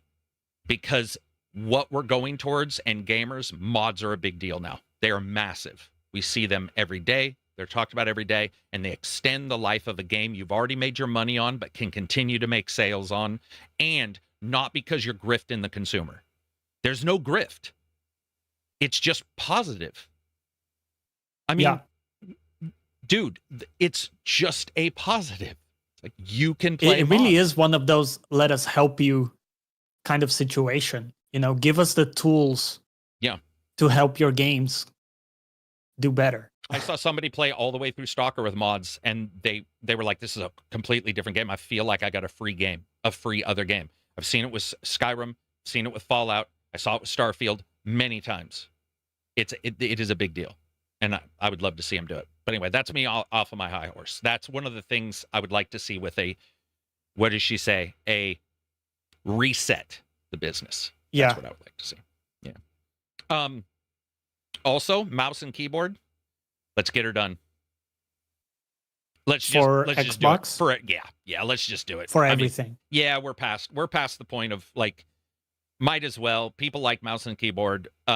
People say it's hard to balance. Yeah, I don't care. It has nothing to do with me. If you're going to reset the business and you're going to try to move forward with games and be this big thing, let's do it. Just they're available. Yeah. And there's no reason that would be difficult because every game that's on Xbox is also on PC. Yeah. And therefore has Mouse some and keyboard usually. Mouse and keyboard, right? Yeah. I also think it would just help in the idea that a lot of people get a secondary PC for their living room because it is a little bit more powerful, but it also has mouse and keyboard and they don't want to go to a gamepad. If you could do that, there just might be more people thinking, oh, okay, I'll just get this, Yeah. So yeah, you could help that way. That's my being on the soapbox. So let's see. Servant Berserker Zero says, totally unrelated. The new Silent Hill looks boring. $2 super chat. Damn. Oh yeah, we didn't talk about it. What did you think of what they showed? I same thing. Remember, that video's already been shown. I have no issue with it. I think the Silent Hill Pacific Northwest, as I call it, Pacific Northwest Silent Hill, on the edge of I guess you'd call it on the edge of an ocean. I love the idea. A little bit of Cthulhu going in there. So, yeah. I like the idea. I don't know why, but the protagonist seems oddly out of place in that he kind of seems like a lost tourist a little bit. And I'm sure once I get the context, everything will make sense, like, why he looks like that. But it was a little bit of an odd look. Not the way he looks, but more like his expressions and like the way he presented himself was a little bit almost whimsical, like a bit odd. Yeah. Mirko, $5 super chat. What's up, sir? He says, while I would largely agree that console mods would be a huge deal, are you concerned that it leads to modders will fix it dev mentality? Well, think about it like this. Mods will fix it dev mentality, or game stays broken dev mentality, or it's not available to even see if that would happen dev mentality. So I think with PC games, we have a lot of polish on a lot of PC games, and sometimes we don't. And many times those games don't have mods. Many times they do. I think that there is no perfect line in the sand. But you obviously would always want people to worry about that. I will say on PC, they don't have a certification like they do on consoles. If consoles didn't get rid of their certification, I'm pretty good with it. Even though I will point out, Cyberpunk made it past certification. Yep. I think it's a bit which I don't understand off the mark to think about it in terms of fixing the game through a mod. The way that I view it is there's something you dislike about the dev's vision that you would like to be different, and that's where a mod can, quote, fix it for you. But it's not that necessarily the game is broken, if you get what I'm saying. It's that you just disagree with the way they did an inventory or a menu. What he was saying is, what if developers start to believe, I'm going to throw out what looks to be a pretty cool game, but it's got some jankiness here or there, but I'm not going to worry about it because a mod may fix it. But I think I would argue has that to sell well for a mod. That's what I was. Yes, spot on. Or at least, I'll just say that may not be true. There might be one guy who wants to fix it, but you can't guarantee that you will get those sales if your game is known for a shit ton of problems. Yeah, putting aside outliers, right? Where maybe a mod is so incredible that it can single-handedly turn around a bad game. For most games, you got to get through the door. You got to make the sale first. And therefore, the game has to be solid without the mods, presumably. Bep says, Bethesda just given up and let modders fix the game. See, I think Starfield, whether you like it or not, is probably the most polished by a landslide Bethesda game ever. So I feel like it's completely reversed. Modders change the way the game feels and what it does. Exactly. Yeah, that's what I was saying. Certainly not without bugs, but I've always felt like when I look at Starfield, it's not even in the same, but I lived through all the releases. So I should point out my history goes all the way back to Daggerfall for Bethesda. We're talking like people, some people's parents weren't old enough to fuck legally at that point, probably. But yeah, I think that's sort of like it's especially when you look at the way games are made and stuff like that, that's a pretty spurious comment. It usually never plays out, especially when you look at the sheer amount of time spent on making sure modders can go in and do something, and the basis for what they sort of apply. Like, I would say Skyrim, while buggy, most of my time, 50% of my time with Skyrim was without mods. And that includes the Switch version. And includes the PlayStation VR. So, and it includes a lot of VR games on Bethesda when they didn't have the VR working, where I was playing the generic versions of VR. So those games I beat multiple times, don't think they need to be fixed. I think that's sort of a very easy way of getting away with saying it, but it doesn't really pan out too much. Yeah, we use it as a, as a phrase to fix the inventory, fix the UI, but it's more so, again, down to opinion, right? But I will agree with this. Bethesda, uses the best mods post-launch and calls it a new product. I don't necessarily believe that, but I have seen him change stuff. But resells the full price years later. That's for sure a thing. I mean, and that's a thing with everybody, and they don't have mods. So you could say, once again, my point stands. If Bethesda does do all this, then yes, make sure the Xbox has it so that Capcom could do it. Or these other companies that do the same thing but don't have mods. So you can take it you can take it either way, and I would rather have the ability than one company's people don't like not having the ability. That to me is like, we're already there. I agree. And I think some of my most favorite games of Skyrim were with post or pre-mods, because it was new and it was its own thing at that time. Definitely Oblivion, because I was on systems that didn't have mods. That's the other thing that people don't realize. A lot of us were playing Bethesda games where there weren't no fucking mods. So anytime you have somebody say, "Oh, they're just," it's like it was all fixed by mods. It's like, not for me. It wasn't. Yeah. I was playing a game that I loved. Oh, sure, it crashed, but so does some of the best games you absolutely love. I had a No Man's Sky huge crash recently. Massive Did you? crash. Yeah, I don't even know if I'm going to be able to continue playing the game. It may be the save. Crashed so hard. It crashed and blew burned. up. Yeah, it is in bad shape. Let's see. So that was those. I got the questions. What else do you got? What do we got in Discord? Let me check here. Ooh, horse arm. So, sorry. Fable moving, you noted that. Did we talk about that last week? A little Fable bit. Moving, a little bit.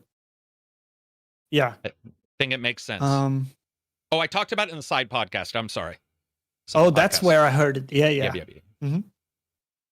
Yeah, so it makes sense, right? We think it's due to GTA, largely.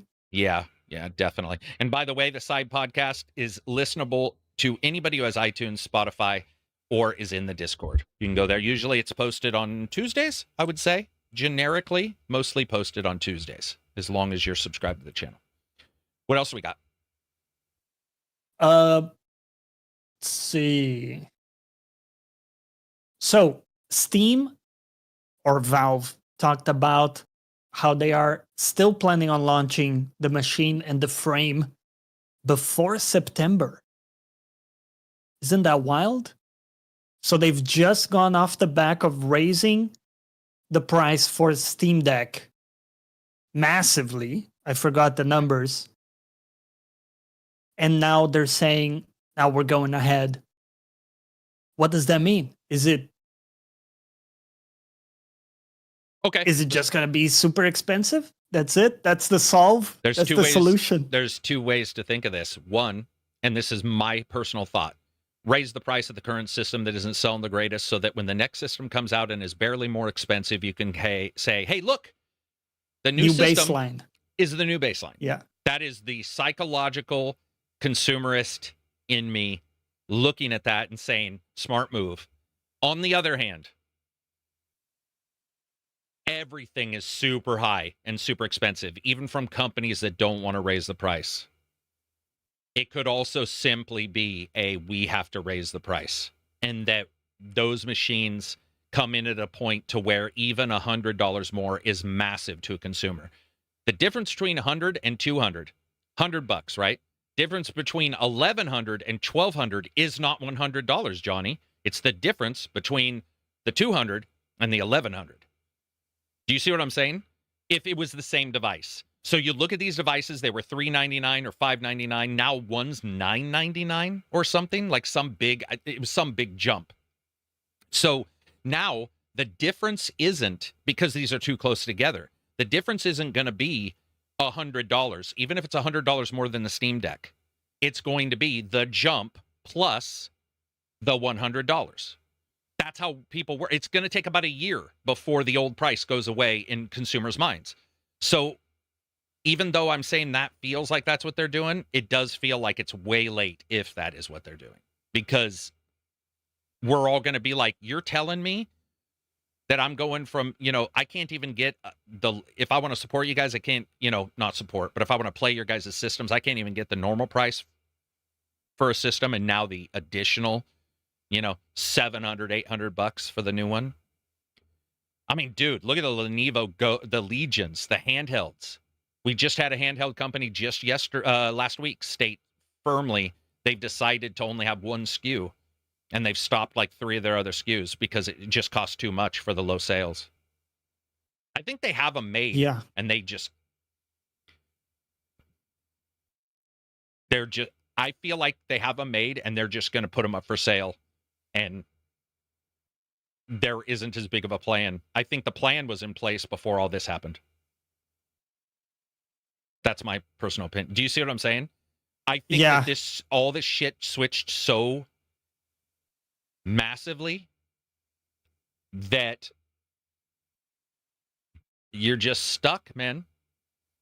You're just stuck at a certain price unless you want to take a dive of billions of dollars. That's right. Yep. Would you buy one for... I'm going to tell you right now, I was second guessing the Steam machine prior to any of the price raises because I knew the performance. Now imagine $1,000. Over $1,000. Yeah. Absolutely not. Because performance didn't increase. No. Yeah. Dude. In fact, that's the theme of everything we're living through, is that performance doesn't increase that much, but the price does. Johnny, a dozen eggs, fucking still a dozen, right? Like you may buy it for 3 times as much. You ain't getting no extra eggs in that thing.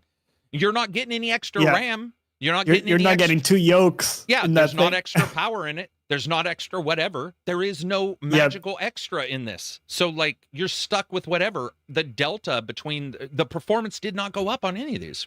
We're screwed, man. We're screwed. Here's my thing. How do you announce and show a console in October if you don't already have all your components sourced and contracted? So you can have your sources contracted, but you can also have a slippage. And I think a lot of places have a slippage. Also, just because you're building out in, let's say, October or November, doesn't mean you have all the devices at that point. There's going to be all kinds of issues that can happen in fab production. But I would agree, and this was my initial thought as well, which is that if you have a device and you're sitting on it for a very long particular amount of time, there is also the idea that where are those sitting? And like in what form, what shape, what form factor, where are they just located and sitting? You could also see, if that's true, that the first group sells for super cheap and the next group sells for incredibly expensive, which, by the way, will cause just as much ire if they're already expensive day one. It will. It will happen because we're dealing with it right now with all the stuff that was selling at a certain price that has now jumped. So the same...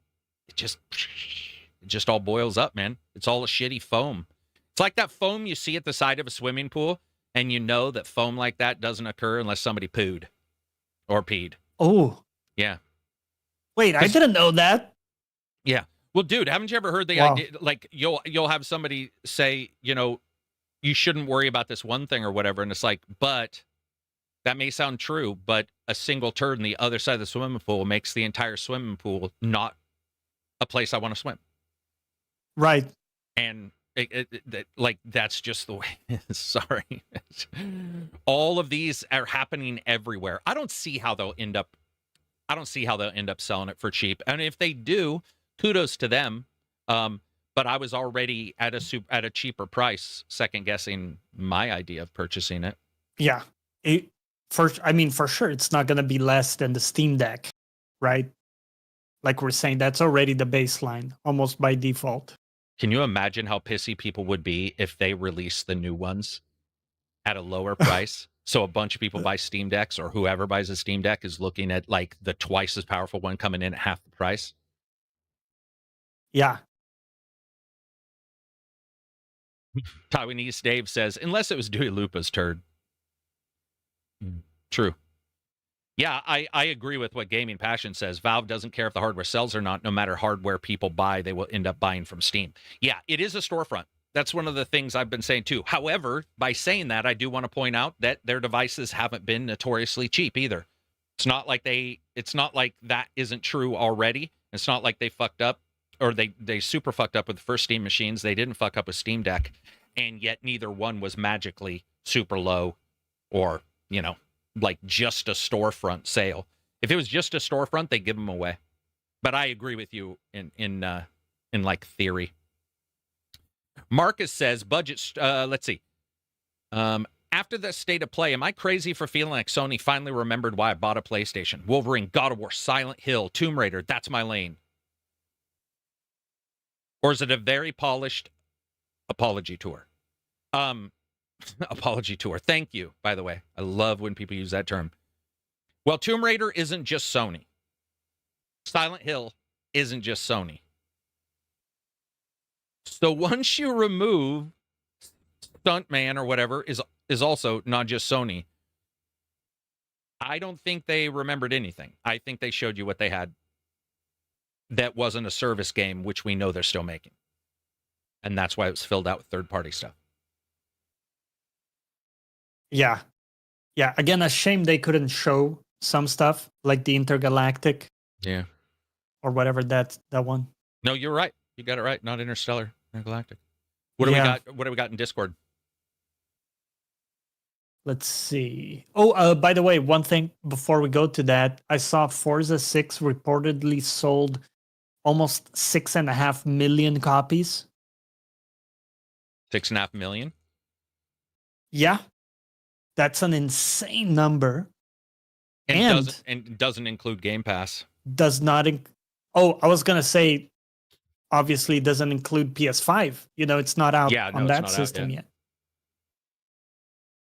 Damn. Yeah. It's very impressive. It's crazy. The other thing, by the way, real quick, Elden Ring got a Switch 2 port date announced for August. And not only that, but it's like a new edition. I think it's the Tarnished edition.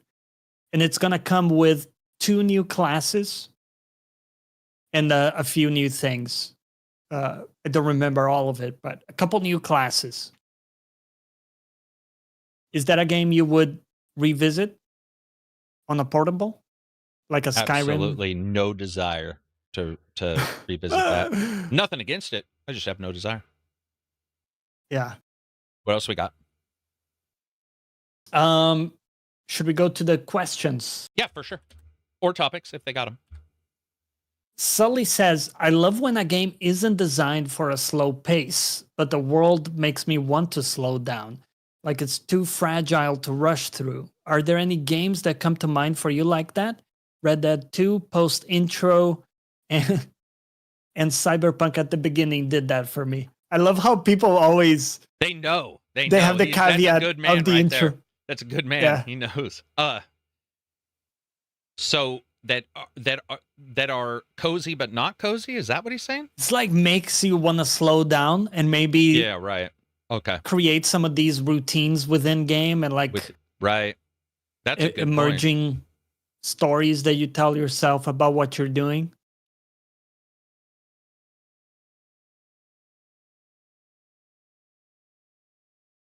Man,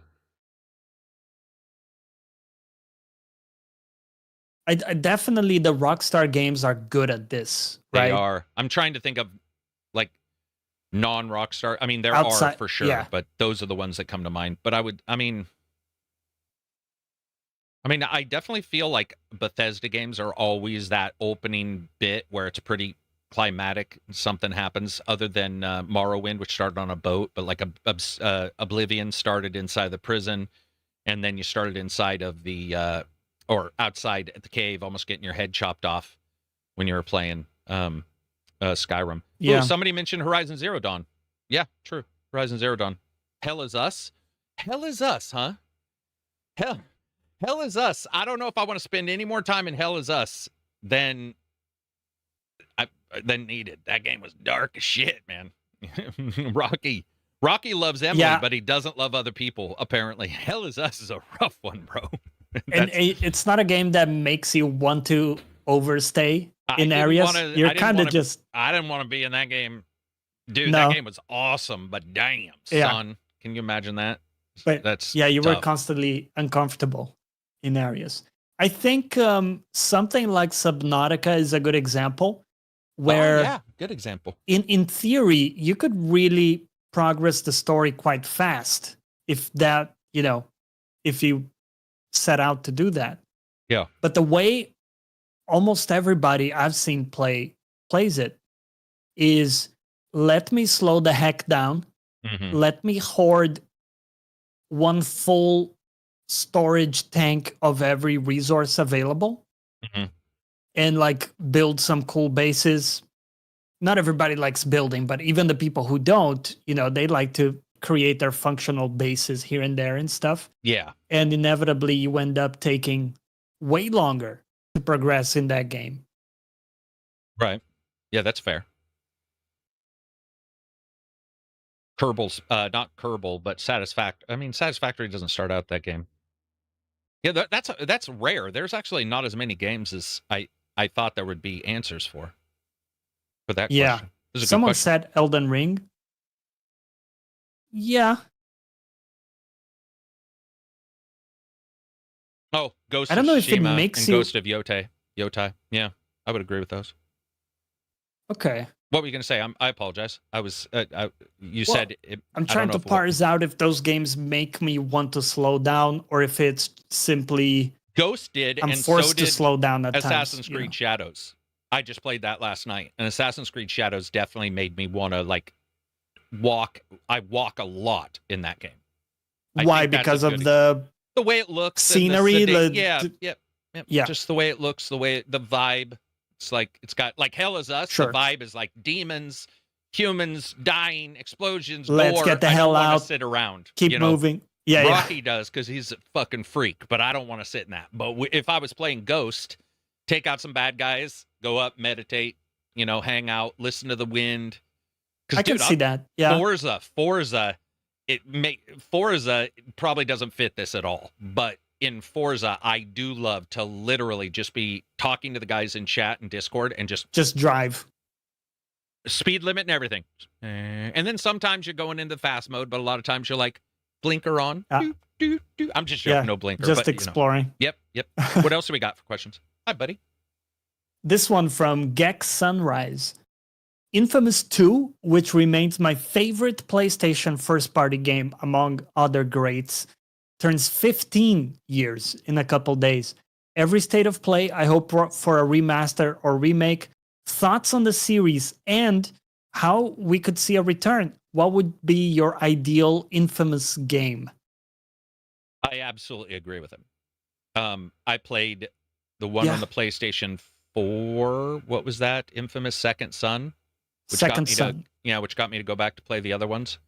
I think Infamous is really fun, and I think it fits right now in the current sort of superhero plus pseudo open world that we have a lot of games. But how would we revisit? I don't care. I mean, as in, I haven't thought it that far through about how we would revisit it. I would rather not a remake, but that's just because no matter how long ago I played a game, a remake always makes me start to feel like it's a remake, Yep.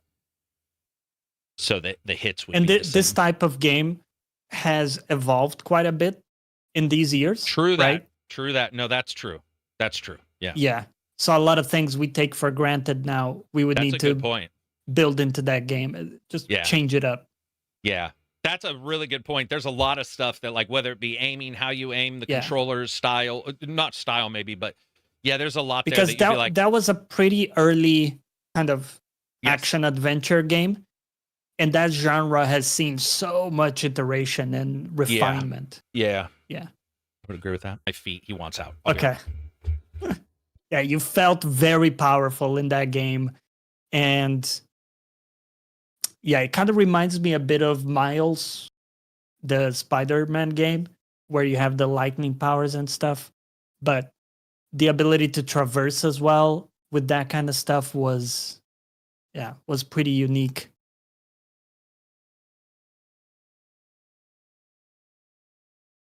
Weirdly, it's a game that doesn't get talked too much about as well. I don't know if it was a bit of a niche one.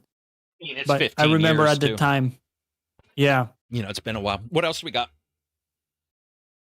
So we got this one from A1 Nagel. If Helix is unsuccessful or another lukewarm console, could you see Microsoft exit the console market similar to Sega after the Dreamcast?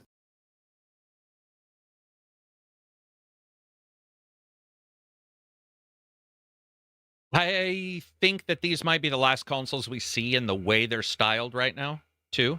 So, just because of the power of systems and how streaming has it, like, there's some weird, and even AI and how they're using AI to build chips now. We just don't know how everything works.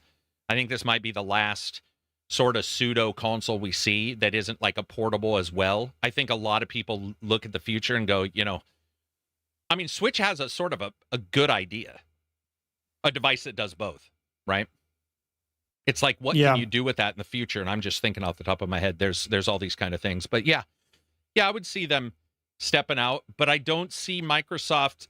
So listen, Microsoft, they'll step away sometimes, but they seem to have realized that, and anybody smart will, gaming, it's massive beyond all belief. Even though the AI money has moved to AI, that investment money has, gaming is still massive to the point of just being insane. It's obvious they're not leaving. They've made that pretty clear. They keep doubling down. So I don't know what form it would take, whether it be a service or something like that. But I think games will be delivered differently each time, too. We are getting into some weird territory with how games... I would have never, ever told you that playing a streaming game would feel good 15 years ago. And I had played OnLive and Genki. Both were online services. I mean, Sega Master System or Sega Genesis, one of the two had Mega Drive, Sega Channel that you could dial in, and it downloaded the entire game to your device. So there's all kinds of ways in which people wanted to push the future. But if we're talking, if there was going to be a next console and they had a huge failure, I could see that. Yeah, or go down the route of delegating that to some other company, right? And put their stamp on it. Yeah. Like with Asus. What else we got? This one from Rusted. Which existing IP that did not originate as a video game, comics, books, TV, etc., do you believe has the highest potential gaming genre reach? Can be an IP that is yet to have a video game like Supernatural, or one that has like Warhammer 40K. An IP. I'm going to go with an idea that you would never guess. It would take you a million years to guess. You probably you could have a bunch of fucking monkeys at a bunch of typewriters slapping the keys, and they probably wouldn't come up with this. But there's a reason. If you could do a Telltale style soap opera game, because soap operas are still big, even though a couple have been canceled, they're still so big, and older people are, playing games. And you have a Sims style, but it had the real shit. So like Wolverine, but Sims. You know how Sims is still pretty PG? They don't show people fucking. They don't, they're not like, you murdered my brother. My brother's my sister, who's also my cousin. I got burned in an oven and I've returned as the bad guy. All that shit is in a week. It's in a fucking week, man. If you found a way to be like Days of Our Lives, the Sims game, and you made it. Yeah. And you had like stories being told that were true stories like that, you would make gabajillions. Because they are still massive. They have a history of 70 plus years of being on. Something like that would be insane. And I saw Paralives, and Paralives has some unique ideas, and Inzoi. I think that multiple companies right now are watching The Sims consistently not put out a new Sims. Regardless of what the Sims people say. They say we're not going to 5. Because 4 is robust enough. Could be true. It doesn't matter, though. If somebody is able to aim at a sequel-esque Sims game that is their own, that is, look at The Sims and how it sells. That is money, and it's fun for gamers. People genuinely like those games. Regardless if somebody doesn't like them, they are well liked. And they're well liked enough that people argue. If people didn't like them, they wouldn't argue that 3 was better than 4. That would be ridiculous because nobody be playing them nor care. But they do. If you were able to somehow tap into that massive IP, there is no IP bigger really than soap operas, at least if you take size, breadth, and you also take length of time as the size, like how long it's been around and how many people know about it. You do some crazy shit. That would be fun. Yeah, that's a good one because I would play any IP I could name that's well loved, like Lord of the Rings or whatever, doesn't have the potential to become this kind of cultural movement like The Sims was. Days of Our Sims. Really? There we go. Yeah, Days of Our Sims. Yeah. Yeah, that'd be my answer. What else we got? Let's see. This one from Psyched Chicken. Being interested in understanding how this process works. How do you get review codes when you're first starting the process to become a reviewer? How would you, 1, find the right person to contact in a company, and 2, convince a company to give you a review code? I would assume with a newer channel and little to no contacts, that would be extremely difficult. Yeah, start out on your own, buy your own games, do your own reviews. Doesn't matter if you get a ton of views or not. And then go to their Contact Us page on every publisher's. Every publisher has a Contact Us. Make a really good reason, I guess, for somebody to look at it, write it well, and maybe you could rub some fandom off on it. And then I guess I would say do one for every game, even games you're not interested in as much, because many times that'll help you to be a better reviewer, because you'll play a game that you have to learn from versus you think you know intrinsically. But yeah, do it yourself. Contact Us page. Those are the only 2 ways to go right now. If you try to shortchange that, one of 2 things will happen. 1, you'll get on not a blacklist, but you'll get on a list of spam, because people will be like, why would I give a game to somebody who's got 1? That's ridiculous. They're not gonna. And you might get on. Yeah. You might just become spam to them. There's also some websites that give out keys, but I will warn you, many of those that do give out keys, there's all kinds of shady shit that goes on. There's all kinds of expectations that hit. And they also look at numbers, frankly. So, and a lot of times you'll get a really shitty game that they give you, and YouTube doesn't like really shitty videos about really shitty games. And most of us are shit when we start. Honest truth. No matter how good we are, it takes a while to do it. Yeah. So, real quick, I'm going to read a super chat. Time. Rowdy Roo for my fave pod really is the best. Thank you very much. 15 super chat. We appreciate it. Thank you. What else we got? Last question here. Name Invalid says, have you guys heard about all of the corrupted saves happening on Forza Horizon 6 due to the quick resume feature? What do you think causes that from a tech side? I have not. So this is Xbox? Yeah, if it's quick resume, it's Xbox. Quick resume Yeah. works by taking a save state of the current. Basically, imagine somebody's punching you, you freeze them, and then you come back later. And what it's supposed to do is it's supposed to basically inject itself back in, and it really does it. The game isn't running or anything. It's just that sort of save state, like a quick save. And then quick resume allows for them to save enough data that when you go back into the quick resume, all that data can match up with whatever your CPU, GPU, everything's doing. It can inject itself. It can error correct to make sure everything lines up. And when it does, boom, error correct starts and you continue playing the game. And quick resume starts working. But quick resume and quick save are notorious. Quick save is notorious for having problems on PC since day one. That's why you hear somebody say, never trust a quick save. Never, ever trust a quick save, because a quick save, it saves in a different state, and how it saves is usually, there's usually a different number of steps. And sometimes they don't have a verification of the save, meaning they'll write the save, and the reason why it quick saves is because there isn't a verification of the data. So I haven't heard that, but with Forza having so many online connections, you've got all these online connections, there's probably some pipeline that's going to a leaderboard somewhere that's got a person's name that has a cuss word in it.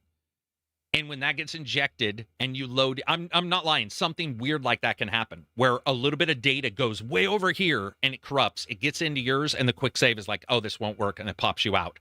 And it will take them a while to take all those save game corruption reports, line them out, find out if any of them have even one single overarching sort of connection. And that's not just ignoring the fact that saves are difficult at times. I mean, it's definitely a real thing. Yeah. That sucks balls. But I haven't heard of it at all. And all the people playing in ours haven't had one, luckily. Quick save is a little untrustworthy. I would say I've heard a lot of issues with quick save over time, and people seem to be okay with it because they like quick save enough that they deal with it, but not me. Johnny, if I get a bad save, I ain't going back. Yeah, to this. you can't risk that. I'm saying even if I was just playing games with you, I don't think I would go back to the game. Yeah, no, probably not. It feels probably like not. That time's gone, right? You know? Yeah, you're done. Yeah. Why sleep with your ex? There's always somebody new. Was that all the questions that we had from them? Yep. I'm going to work through our quick round here real quick. What do you got? I've spent more Friday nights in Destiny raids than I have in actual bars, so the final planned update thing hit weird. How are we supposed to trust Marathon when Bungie couldn't even make Destiny feel secure at the end? Damn. That's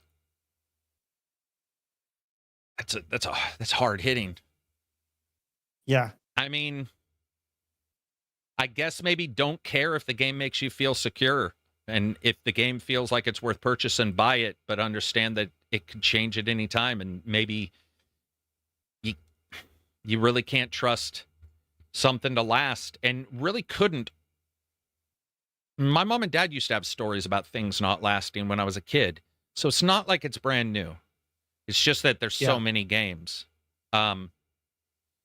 It's a good question, but I don't think you can, right? I mean, it's a game. It could go away at any time. There could be a tsunami and hit where the developers are. Or they have a flood, or they have a fire, something like that. Yeah. It's weird how some games you have the sense that they won't go away ever. Mm-hmm. Like you could say WoW, or some of these long living games. Mm-hmm. But it's tough now, especially for a new game. Unless it's a big IP, like if maybe Destiny 3 comes out, you could expect that to be around for a long time. But even then, I mean, we've seen Destiny 2 kind of fail at times and almost stop existing as well. Yeah. Another quick question from Milo. Every time I see a company say AI is just a tool and nobody's being replaced, I hear 10 studio Slack channels go silent. Are we supposed to believe AI game development will stay harmless when the industry is already cutting people everywhere? No, no. And the industry was cutting people since before I even got into it. There used to be the 50-50 rule, which was when a game released, expect to see the entire 50% of your team instantly gone within less than a month because you were done in production. So it's something that happens all the time, which is not the same type of layoff/firing you're talking about, but it has continued in some form regardless. AI, just like a computer, just like any tool, if it replaces a person or replaces multiple people, will replace people. That is any efficiency. By the way, I mean, this is something that I got to live through Unreal. When Unreal started becoming a thing, game engine creators at video game companies were worried that they would not have a job. They were the ones who were the engine technicians. It was their job to make the game engine at said company. And then Unreal came, and that person is sitting there going, I'm by myself. So we see it in all forms. I'm curious if you're optimistic about this like I am, but I think a lot of jobs or aspects will have a premium for stuff that's made by humans. So just like we might not want to read an AI novel, because there's something about the fact that it was written by a human that's compelling for, I think, most of us. And I think similarly, there might be, even within programming and stuff, there might be stuff like that where you do kind of want the thumbs up of a human, and the sensitivity, the context and understanding of the company they're within and everything like that.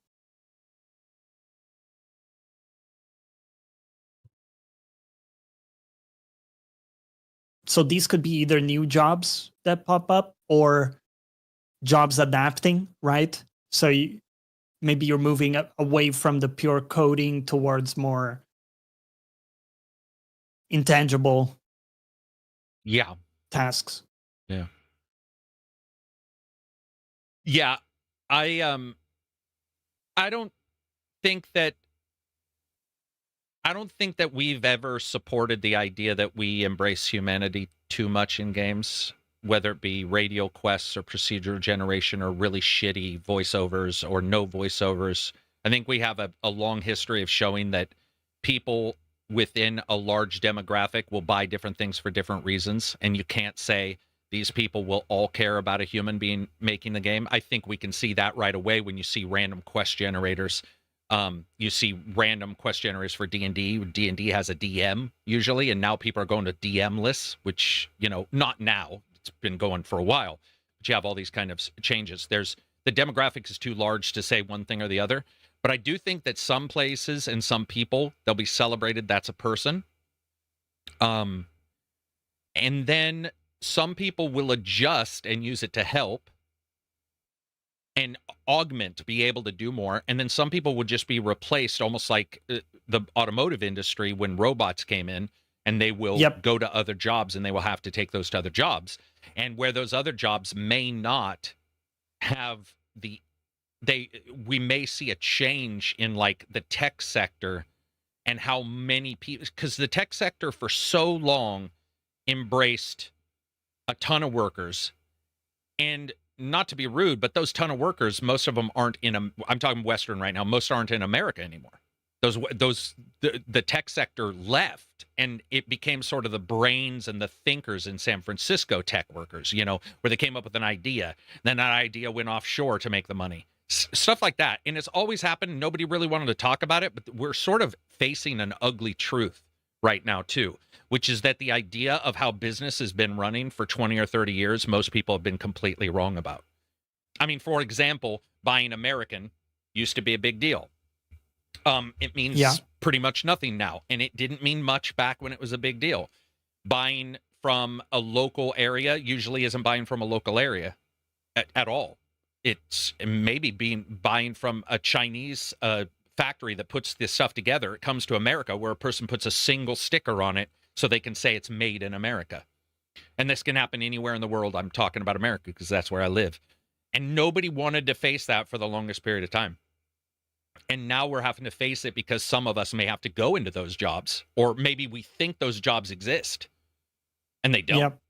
So there's a lot of like gaps that will be filled. There's a lot of different stuff. There's also a time where somebody can do a YouTube channel.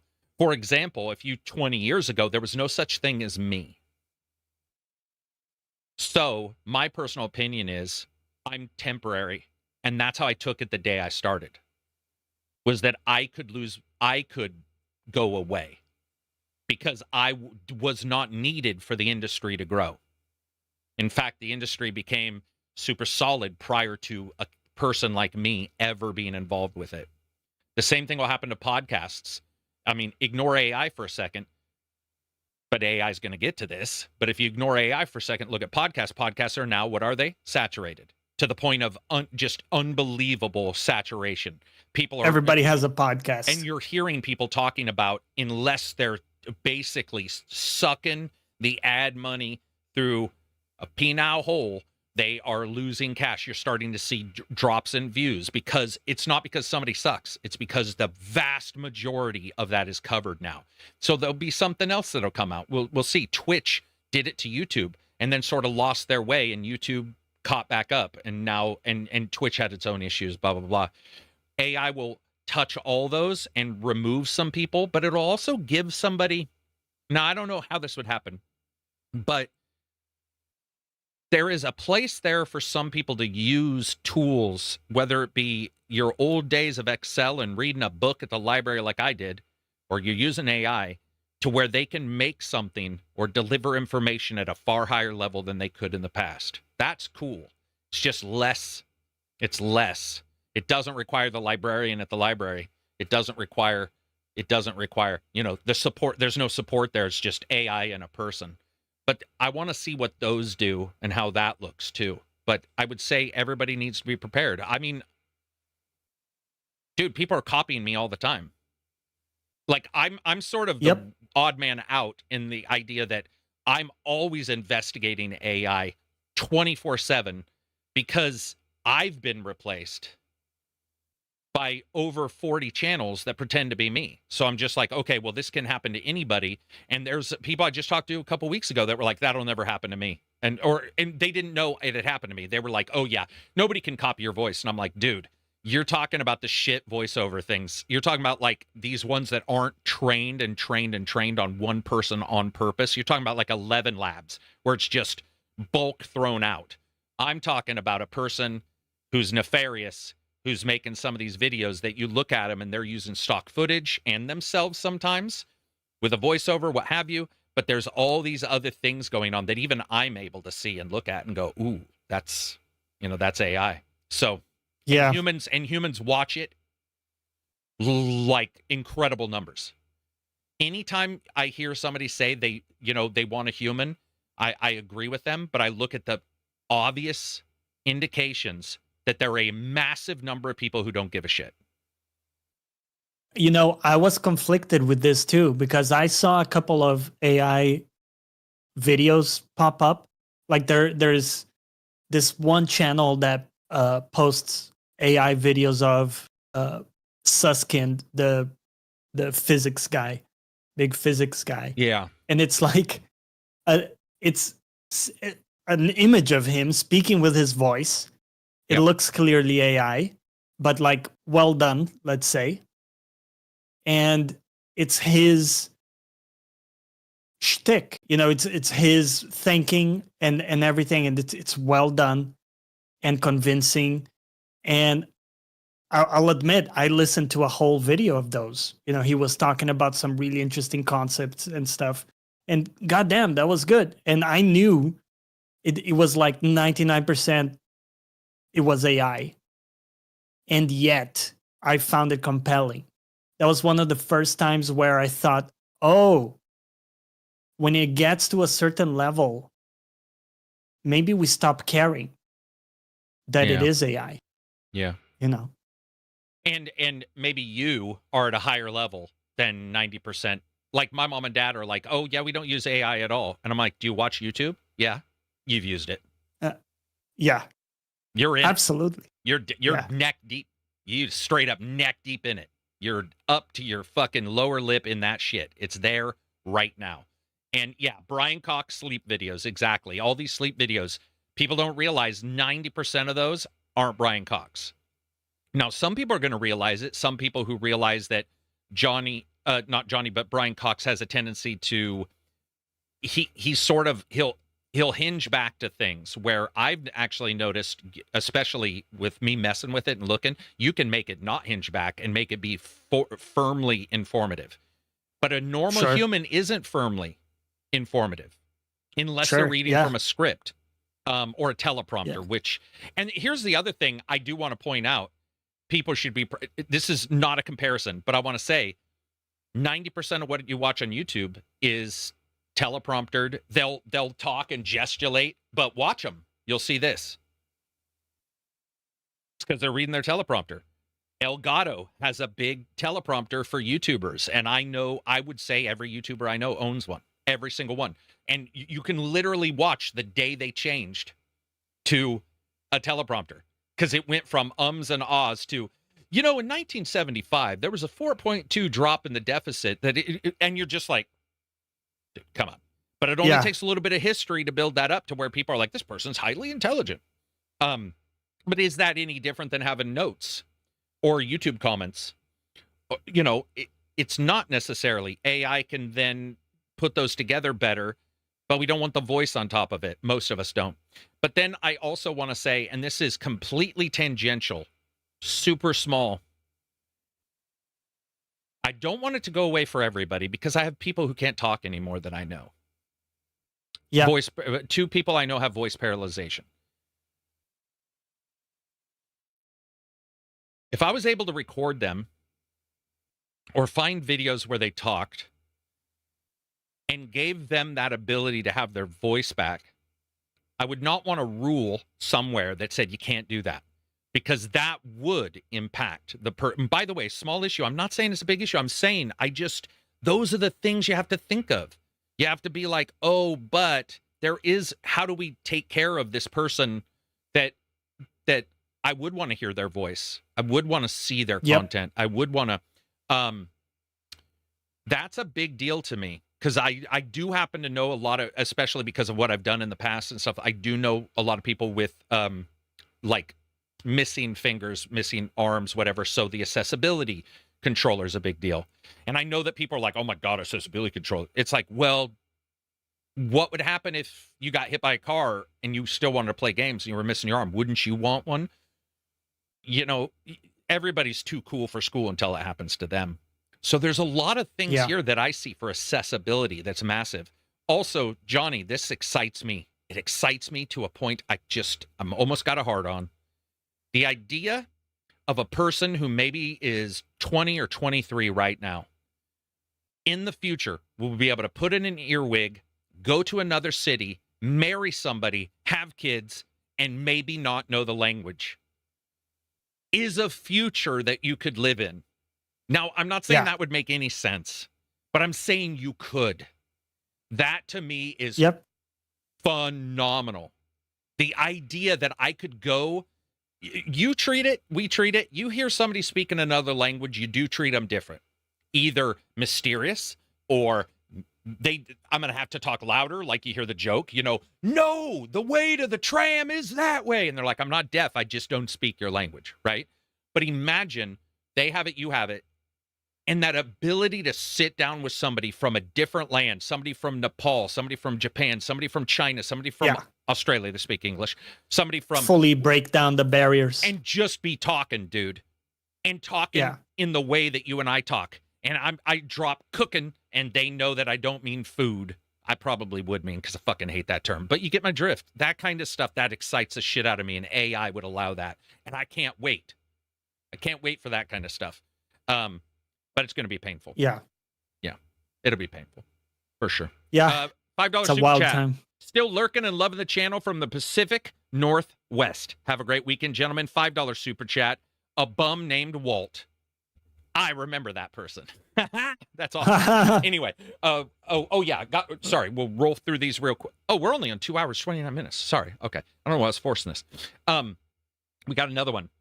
Amazon keeps acting like it became a gaming company by bundling things I forgot I had. Is Luna ever going to be a real platform, or is it just another Prime tab I accidentally click while looking for shipping updates?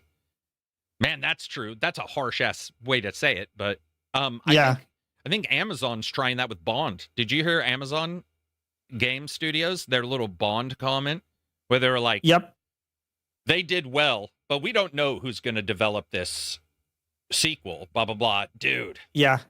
So fast. That's man. such a weird comment too. That would be like saying, like, yes, sex was great, but I'm not sure if we should do it again. No, if it was great, you'd want to do it again, right? I mean, most of the time. Yeah. Most of the time. Maybe not all the time.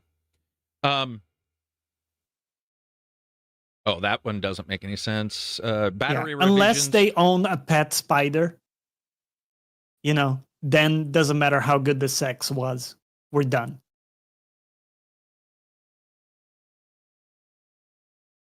Yeah, I don't think I would want to have sex in a house with like a bunch of people with like pet spiders.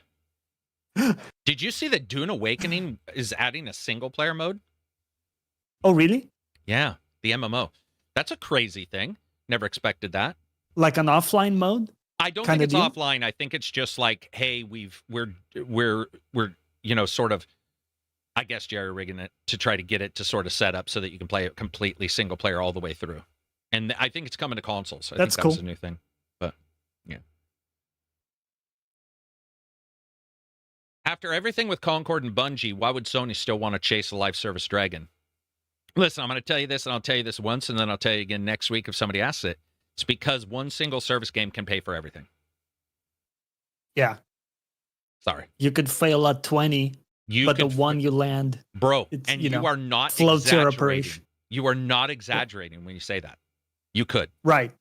It could float your operation for... Years. In fact, if I was a game developer, if I had like, let's say we won the lottery, you win, people can win $1 billion now, I think, but let's say you won like 400 million, which is a good amount for 2 games, 3 games, AAA.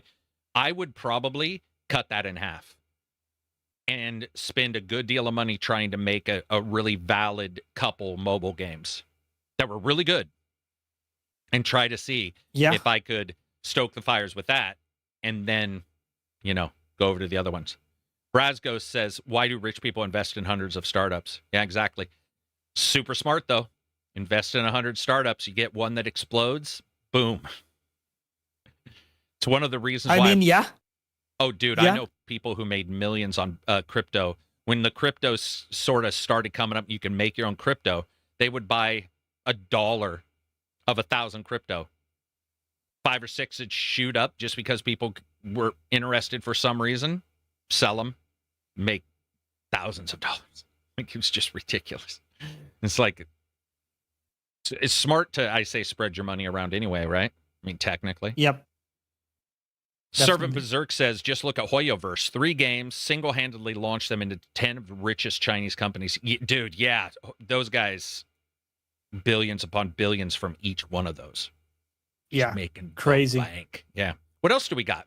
We got anything else that's amazing and cool that's been going on these last couple days? Something we can talk about? Any science stuff? Any cool shit? A couple of things. One thing is I read the Hail Mary book. Well, I listened to the audiobook. Have you had a chance to... Some of it. To check that out? Either the movie or the book? Some of it. Yeah. Not all Some of it? Yeah. Did you like it? I liked some of it. I liked the camaraderie with the alien in it. Was cool. But yeah, it wasn't as good as The Martian, which I guess is a hard bar to meet.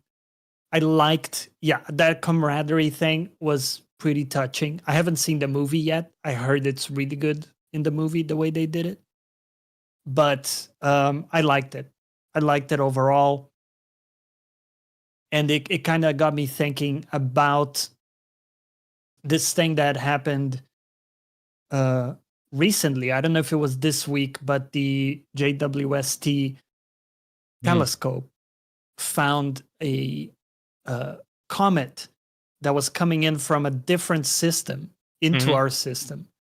And they were able to kind of analyze it. They found like methane in it and different stuff.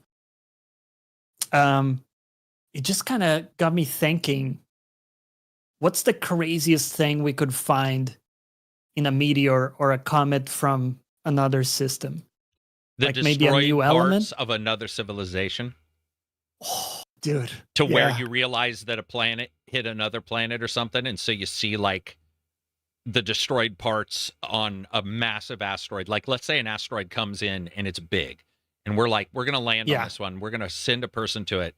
And the person shows up, lands, and it's like, oh shit, there's parts of like, you know, cars buried into this or whatever, to where you can tell, you know, it got blasted off of another planet at some point. But I think amino acids that are more advanced than what, like we found amino acids and stuff like that.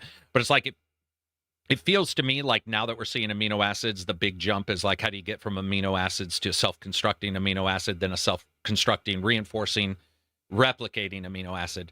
It does feel like that would be cool, and maybe a place you would see it. And if they're on asteroids, which are like the worst place in a like, there's no static part to an asteroid other than cold. So it's like, that does seem like it's everywhere. Even though we haven't found, you know, that kind of stuff on other planets right now. But you look at it and you're like, that does seem like it could be something. I mean, I guess I would say, yeah, that's probably it. Yeah, it would have to be like the remains of something. I mean, other than a life form, but that would be scary as shit. Dude, what if we found like a new metal that's like amazingly tough and light, you know, like aluminum, but better? You'd have to, I mean, it would be cool, because then we would probably have to replicate it, because that asteroid, if it was coming in, isn't on a normal orbit, so it wouldn't stick around. So, but yeah, it would be cool to find a mixture of something we never, you know, sort of never experimented with, or a form we never thought of using, stuff like that. You could definitely find it. It just depends, man. I don't know. I don't think asteroids are the most interesting stuff, other than how they're like the orbit, or are they not orbital at all? And, you know, like, just the idea that like random shit's flying around is scary enough as it is. But I don't find them as interesting as the planets, I guess. You know what I find weird? Maybe you can tell me what I'm missing. But you know how any object that doesn't have propulsion typically is not going to be on an escape velocity. So like, it's not going to leave the solar system, for example, right?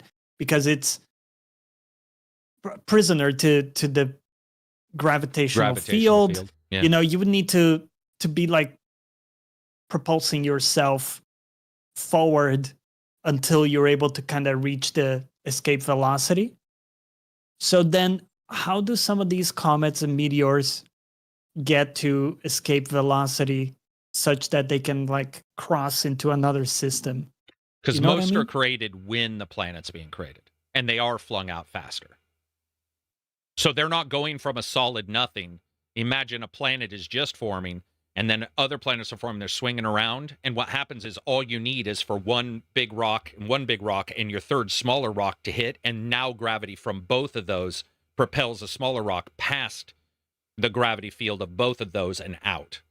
And because there's so many, like our asteroid belt, even though the asteroid belt is way more split up than you see in like a Star Wars movie, those things spinning, that's all it takes. And and that doesn't include things hitting one another. Because remember, if you are in a field or something like that and you're not built a planet yet and something hits, that shit will go out, and it will just go out in all directions. And so if, let's say you have a planet right here and you have all the planets solidified, you have an asteroid hit, and the asteroid parts come off, but the planet is moving thousands of miles an hour. but you've ejected the part here. The gravitational field goes down, cut by half distance. So as it goes farther, less gravity. So the speed then becomes easier. There isn't an escape velocity anymore. Do you see what I'm saying? Because it's already escaped. It already got past that point. So as this moves this way, you don't need to have this moving a certain speed combined. It just needs to be faster. And as this goes around, this shoots out this way. So when when they start to split apart, and we see it weird because if you play billiards or you play pool, gravity holds the balls to the felt so they don't roll forever. But it's the same thing you would see when you hit a ball into billiards and all the billiards on the outside splash out. The reason why is because the center ball is compressed and the outer balls get the energy and they shoot. And if there was no without gravity, the friction, without the gravity, they would just keep going. And as they continue going out, the gravity field that they're escaping is less and less already. Anyway, so if they were able to achieve that speed at that point and continue moving, and especially if the original piece is moving another direction, then it continues out. And now it's an escape velocity in the way that you're considering escape velocity. But a lot of this shit is just rocks. And I mean, anything that blows up, like a supernova, blows up and annihilates itself and billions of like shit around it, planets, asteroids, all that kind of stuff. All that is ejected out. So every time one goes off, it's shooting out. People think it's just shooting out light. It's not how it works. I mean, that has force. That will blow out. So all of that stuff would be blown out to be collected by stars or to create other planets. So I think a lot of the stuff that we run into is from our own, and we've even stated that like some of the asteroids we see are from our own planet's creation, but also from the solar systems, or not the solar system, but the galaxy's initial creation as well. And now we have galaxies smashing into each other, which is even scarier. Even though they say that most of the time nothing will hit, I'm like, nothing may hit that's like, let's say, 2 planets, but the shit that's around those planets and all the debris, probably there's a higher, less than 0 chance of something occurring, which would sort of suck. Yeah, unsettling at the very least. Yeah. I also saw, it's super cool, man. Don't they also have a new telescope? Mm-hmm. See if I can find it here. I don't remember the name, but I saw people talking about it a couple days ago. Nancy Grace Roman Space Telescope. Nancy Grace is the one that isn't Nancy Grace the like crazy ass lady on like a talk show? Hopefully, it's not named after her. I have no idea. It says here that it's expected to find around 100,000 exoplanets. Yeah. That we haven't found because it's going to be used gravitational microlensing and different techniques that we haven't had before. So that's cool. I still think that 90% of the reason, maybe 100% of the reason why like we'll never find anything, or it may be quite difficult, is just time overlap and not.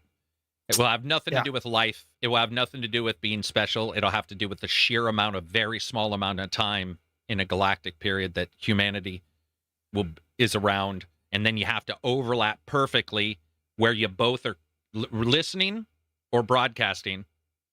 Like, what if the last day of them broadcasting was the first day we turned on our radio? Like the radio receiver, like 1/4 of a second. You're like, duck, and you turn it on. You're like, oh, it just passed. And you never know that somebody's out there. There's just so many overlaps and weird, and the size of everything, things getting destroyed via gravitational lensing and stuff like that, where waves go other directions versus where they're supposed to go or where they would go without any interstellar medium. Yeah, it's weird. I don't even worry about it too much. I mean, it would be cool to find I think when I was younger, I thought we'd find aliens, but now I'm just like, I'm more okay with being like, yeah, I'm sure there's something out there, but chance of me being alive. Peace with that. Yeah. I don't think we're gonna get a radio, a Star Jazz KVI 701 Star Jazz late night from an alien race. It would be cool, but I don't think, at least in my time, in my time span, it's gonna happen. that's what I liked about Hail Mary, how they showed that alien life form. I thought was pretty cool because it was very different than us, Yeah, while that's also having some common, having some common ground. Yeah, dude, it's Yeah. crazy. Like the idea. I mean, even when you look at combinatorial ground, there is a shit ton of stuff that would be different. Like you could just not even know that something was communicating. Have no idea. Yeah. And especially because humans suck in the visual audio range. Like Yeah, someone could be we talking got in like ultrasonics. Oh, dude, yeah, we're a deaf and tight blind. range. Yeah, we're tight, man. We're like right Yeah. up there at the edge. I mean, we've got a couple, imagine, I think there was a movie in the 1980s where only old people could hear an alien signal because of their hearing aids. And it was a signal that was like maybe noticeable to somebody with good hearing, but barely, like a hum. But then older people could hear it more because it was augmenting that one particular thing. And I like the idea of like, oh, that would make sense. Like it's just one step above, almost like when Neil deGrasse Tyson says, what if humans are one step below the intelligence they need to be to understand the universe? Which is That's like, right. Yeah. there's absolutely step no down. reason that can't be true. Yeah. Where another race 10,000 years would come by and be like, how did they not know that glue-glar runs the entire universe? I mean, glue-glar's everywhere. And humans are like, no, that's gravity, man. No, that's glue-glar, man. That's galactic slime. You're living in his placenta. You're like, what? You have no clue. None whatsoever. But this excites me because a new telescope that's able to look at stuff in a different way or range kind of opens up, because we're really bad at even detecting planets, because it's all dark. We kind of see stuff by the absence of it as opposed to actually seeing the thing a lot of the time. And so even if there was like some big structure that would be visible, we wouldn't be able to see it because, and this is why when they say, oh, we got a new technique to view something, I'm always excited, like, oh, maybe that's the frequency we need to tune into, to catch a glimpse of something. Might be. But probably not. Probably not. I mean, the big thing I want to see them do is get rid of dark matter, because I think you look at dark matter and it's like you can hear their nails scratching the chalkboard of holding on to dark matter, and it's like every single thing. Oh, it's there, but we can't see it. Oh, it's doing this, but we can't tell it's doing that. Oh, it's doing this, but only from this direction, and blah blah blah blah, blah. And you're just like more and more and more and more bullshit, and it's like, okay, maybe something else has to be occurring, because this is ridiculous now. It's just like a God of the Gaps kind of thing. Yeah. We just don't know, there has to be something there. We don't know what it is. My belief is that when the Big Bang happened, there was this nice, creamy, probably a lemon meringue shell around everything that weighs a lot. And so as it's stretching out, it's pulling everything with it because it weighs a little bit more than the matter in the universe. That's it. It's just the entire universe has a glorious lemon meringue shell, and it's just slightly more powerful. Meringue. Yeah. Dude, I mean, yeah, like this, it infuriates me because, I mean, even people who really, oh, it's for sure dark matter, and then 2 seconds later, well, we have no clue if it's dark matter, but right now, that's the only thing that we can say that it is, and you're just like, dude, seriously, then it isn't that. I mean, at least right now, because you can't see it, can't sense it, they can't even detect it. They detect something else. The effects of it. Yeah, and you're like, and so it's just like, okay, I understand why it's used, but it's definitely weird when you start when you start really looking at it and being like, I don't know, man. It's nice to see some astrophysicists being like, yeah, I have a feeling we're gonna have to change a bunch of our shit, which is good. That's the way science should work. I don't think the universe is meant to be understood. I have a feeling dude, we can't even understand cancer, and we can't. Like, you'll hear, there's all kinds of stuff. Oh, this particular cancer has a very particular tumor aggression that uses some cellular pathway we've never seen before. We're always figuring out new shit, and that's in us that we can look at and like watch the cell. You can see everything, and you still can't figure it out. Or the fact that placebos can work. I mean, like, I'm not saying they work as well as something else, but I'm saying they can offer an actual benefit or an improvement even when used with something else, like a weird thing. Like, what is positive? How much does positive thinking give your body extra energy to fight something? Maybe that's all a placebo is. Hope is positive. Maybe that's all it is. Just a tiny bit of hope energy, and your brain, for some reason, doesn't have to use those calories, and, you fight something off a little easier. There's weird shit That one all the time. I still haven't made sense of, because placebo 100% works, and I've caught myself a bunch of times, even knowing that what I'm doing is placebo, I still can get the beneficial effect of it. Like, for example, there's this electrolyte drink. This is like, it's a shake, electrolyte shake. It's just like a bunch of sodium, basically, right? With some magnesium. Nothing fancy. But it tastes fucking great. And I swear that when I take that after a workout, I recover better. I feel great. My energy's back. Like, my muscles feel better the next day, blah, blah, blah. And yet, I know 100% that I already eat a lot of sodium. I'm good. It's not, the drink itself is not really doing anything for me. I'm just pissing away the sodium later. And yet, I have this tangible, like, benefit still when I drink it. I mean, it could be that. It could also be the idea that many people have a maximum and sort of like your adequate or your average. So let's say you are getting enough sodium, it tops it out. It tops it out. And so you might feel, and so that means your reserves are there more quickly. So let's say you do have no overflow, but you've got your good amount. You've got what you need, even for a workout. But if you top it out, then you not only have what you need for the workout, you have what you need for the workout plus higher recovery than you would even if you felt great prior.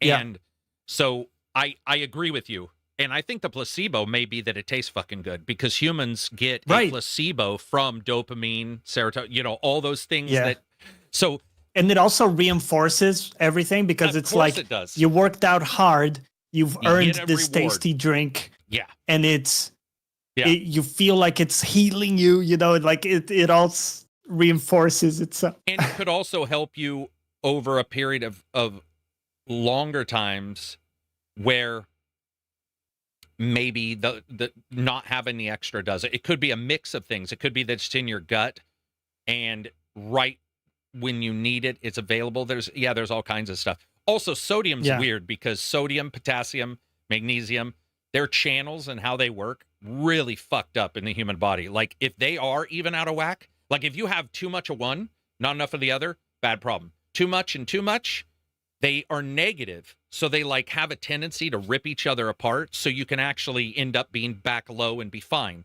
But if you have sodium and those, then you get like migraines. There's because migraine therapy for magnesium shots is a huge deal. And then there's a huge deal for cramps. And there's a huge deal for all this stuff. And those in particular are always, because I do feel better when I have more sodium than any person it says medically should have. Like, and that's not much. Humans aren't supposed to have much sodium. Go look. Right. It's not a great deal of sodium when you look at anybody's diet who isn't out there eating a fucking trout after chasing it up a creek for 6 hours. Like, but I have noticed that at times I'm like, oh, wow, I do feel better with this. But I think like the same thing. I'll hear somebody say, take a certain vitamin. I'm very low on a couple vitamins for sure. I know when I go in for my tests. And one of the things my doctors always mentions is like, listen, it's probably not going to harm you to just take a multi. You could take a bunch of this one thing and bombard yourself with one thing, but that's not natural either.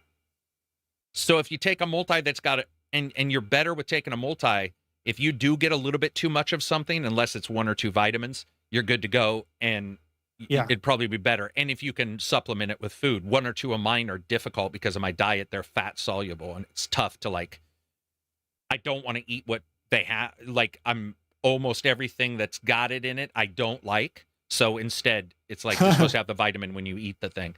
That's Yeah, difficult. it's like, When how you do you have- get the omega-3 if you don't like fish type deal? You're talking to the man. Like I Yeah. wouldn't if I never. And there's very few. There are some things, but there's very few things. So yeah, so you got to swallow that. Yeah. Or the fact that Yeah, I like take honestly, those big ass tablets, you know. one of the best antiseptics in the world. I mean, it really does antibacterial technically in the world is fucking garlic. It is actually good. It has. Oh, yeah. It is very good. But I will tell you, guess why it's good?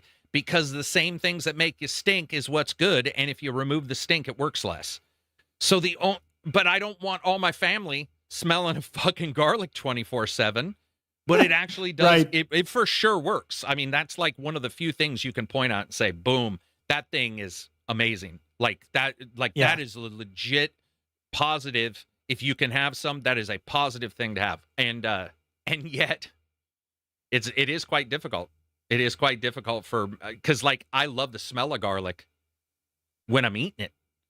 But I don't want to smell it on anybody's Very breath different. or through skin. Nope. And I've had friends who ate a lot of garlic and it was on their flesh. Like, because that shit just, it's like, it's pungent. That's like, what is it, Linus in Peanuts, where he had the stink always around him, the dirt, and he carried the blanket? I think that's who it was. But yeah, it exudes from him.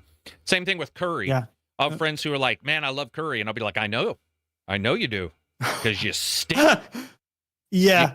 And I or fish, you know, if you ate fish. Yep. Yeah, it's in there. Especially some of that briny, that sea smelling fish it smells like it came from the bottom of the ocean and they just fucking ate it raw. And they're like, hey, man. They always exude their H's when they talk. They're like, hey, how you doing? And you're like, dude, get the fuck away from me, man. Yeah. Oh. People, we rock. Yeah, back to science for a second. Yeah, I've been studying some other stuff too about some of like the new pro hormones. People are taking some of the new neotropics and stuff like that, and the scams around those. One or two somewhat successful, but there's been some interesting science around some of those that I've thought was very interesting, where like a particular one only works, and the reason why it does is it's grown like on a dairy farm in Greenland under a very particular tree. And by the way, that exact example ain't real, but that exact situation is for sure real. And they by doing studies, they've been able to figure out that it's quite literally like how many times that earth is mulched, and then there's a particular like zinc, let's say, I'm just making that one up, but let's say there's a particular like concentration of zinc in that exact area, and then a certain mushroom died in that area, and it fucking got mulched up, and then this crop somebody built on top of it, and when it is merged with all the other stuff, it has a different effect, or more of an effect than the stuff that you buy clinically or whatever, which I always find that to be fascinating. Humans are so easily poisoned and improved by, you know, the herbs and the vegetable and the stuff around them. Like, it is crazy how like one thing made one place in a slightly different way can be dramatically different in its nutrient value or vitamin value or whatever. True. I was also blown away that I didn't know banana trees were cut down when you pull the banana off, because it's not a tree. I didn't know that. I just saw that last week. That completely blew my mind. Yeah, they're cut down because it is not a tree. It's just the top of the root, and it steals the water from the ground around it, and it'll just suck up all the water. And I was like, what? Because I saw the guys picking the bananas off. Now, I love myself a banana, but I've never cared about how they were, you know, there's no banana trees around here. So I was just like, I'm assuming it's like an apple in a way. And that guy gets that scythe, and he's just like, vish, vish, vish, vish. Now, what fascinated me about that is it looked really fibrous. And I was thinking, does somebody do something with that? Because it seemed quite useful as a material. Because he chopped this, and it was like, imagine a giant celery stalk this big. That's sort of what it reminded me of. Yeah, like cellulose. Yeah, right. As a material. and a ton of water coming out of it. And I was like, I wonder if anybody, you know, and there probably is. I never looked this up. I'm asking you just because we popped in this discussion. But I love that kind of stuff, man. I love learning new shit. You know what's weird about that, too, is that plants are the only organism that thrives by creating parts that are meant to be eaten. Yeah, right. So, like, think of the banana, right? Like, this thing has evolved to create its biggest part that is meant to be eaten by animals and stuff, presumably to like Spread as seeds. pollinate, Yeah. like carry the seeds elsewhere and stuff. And that's how they've thrived. Yeah, that's weird too. So plants because are imagine if humans just had a finger that had grown and they thrived by you pulling that finger off and eating it and shit. the equivalent of like, banging and Sex. getting your DNA. Yeah. Yeah, no, it is crazy, especially when you realize that most likely billions of years ago that was pollen that turned slightly sweet, and then a certain thing hit like that pollen, and then that particular one got bigger and bigger. That that like bit of pollen got larger. The things that used it got larger, and suddenly it turned into a fruit. But the pollen can't be separated; it needs a skin so that it doesn't blow off. So then over time you get the skin. It makes total sense why that works. Apples. Dude, apples definitely are made for that, because I've had a ton of green apples, and I can tell you, animals be shitting if they're eating a ton of green apples. Oh, yeah. That is a perfect way to spread that seed. Or birds, man. Birds are the one. I always get worried about birds because I love birds, and we don't see as many around here as we used to in the past, 20 years. And I'm always like, fuck. Because birds are big passers of all the seeds. Everybody who owns a car knows that the moment you get a bird shit on a car and it looks like raspberry jam, because those fuckers been picking up seeds, just pooping everywhere. Yeah. And in our backyard, we have some trees that I have no clue how they spread, because it's one tree, but it is literally across the yard. And there's nobody with this tree. We know the tree. There's nobody in our, even the block that has this tree. So obviously either a bird or a dog maybe, or I don't know how this one spreads. So it could have just been a leaf, but somehow it got all the way to the other side, then got mulched and didn't die, then got deep enough to spread, and now we have another one in the other side. And we were just like, what the fuck? That's crazy. It was very cool. I love that kind of stuff. I mean, I don't want to be a gardener. I hate gardening, but I love the idea of how that works. Yeah. How it spreads. I wouldn't want to be a gardener at all. I don't like digging in the dirt too much, man. I did that when I was a kid. I'm done with that. I moved on from all of those things. One of my friends he just loves gardening, his garden. Just look at these delicious tomatoes. No. You got to have a good touch on that too. Yeah. To keep plants happy and, Yeah, you can, dude, you can kill a plant quite easily. I mean, I've done that when I was with my mom and dad when they were gardening, and I would fuck something up, and my plant would be the first one to die every time. You'd just be like, oh shit, I guess I didn't, or burying it deep enough. You get those plants that are they have to be 6 inches deep, and I'll be like, 3 is, as girls say, 4 is enough, right? Put it 4 inches down, fucking tree grows for a day, and then just keels over, or its roots don't go deep enough and stuff. Yeah, it's awesome. I love that shit. Do we have anything else before we wrap it up? We're at 3 hours. One last curiosity. Have you seen these quantum batteries that have started popping up? So there's a proof of concept for a quantum battery. And the interesting thing about it is that the charging gets faster the bigger the battery gets. Which is weird, right? So it's not like this thing would be powering something small like your Walkman, your iPad, but you could in theory make a really big battery that charges super fast because the charging scales with the size of it. Now, I haven't read too much of on this, but it was on the phys.org. So looks like it's I was going to ask legit what the proof of quantum concept. part is. That's what I haven't read too much into yet. So let's say you somehow were able to split a bunch, and you were able to split atoms into one battery, and then you have the other device somewhere else, and somehow you spin those, which charges the other battery because they spin, but that supposedly isn't how quantum actually works. I was wondering if the quantum is called quantum seriously, if it's just a ripped off name, and it's because it charges bigger when the battery's larger. You know what I mean? No, they say that it leverages unique properties of quantum mechanics such as superposition and entanglement. and they say it's a multi-layered organic microcavity that is wirelessly charged with a laser.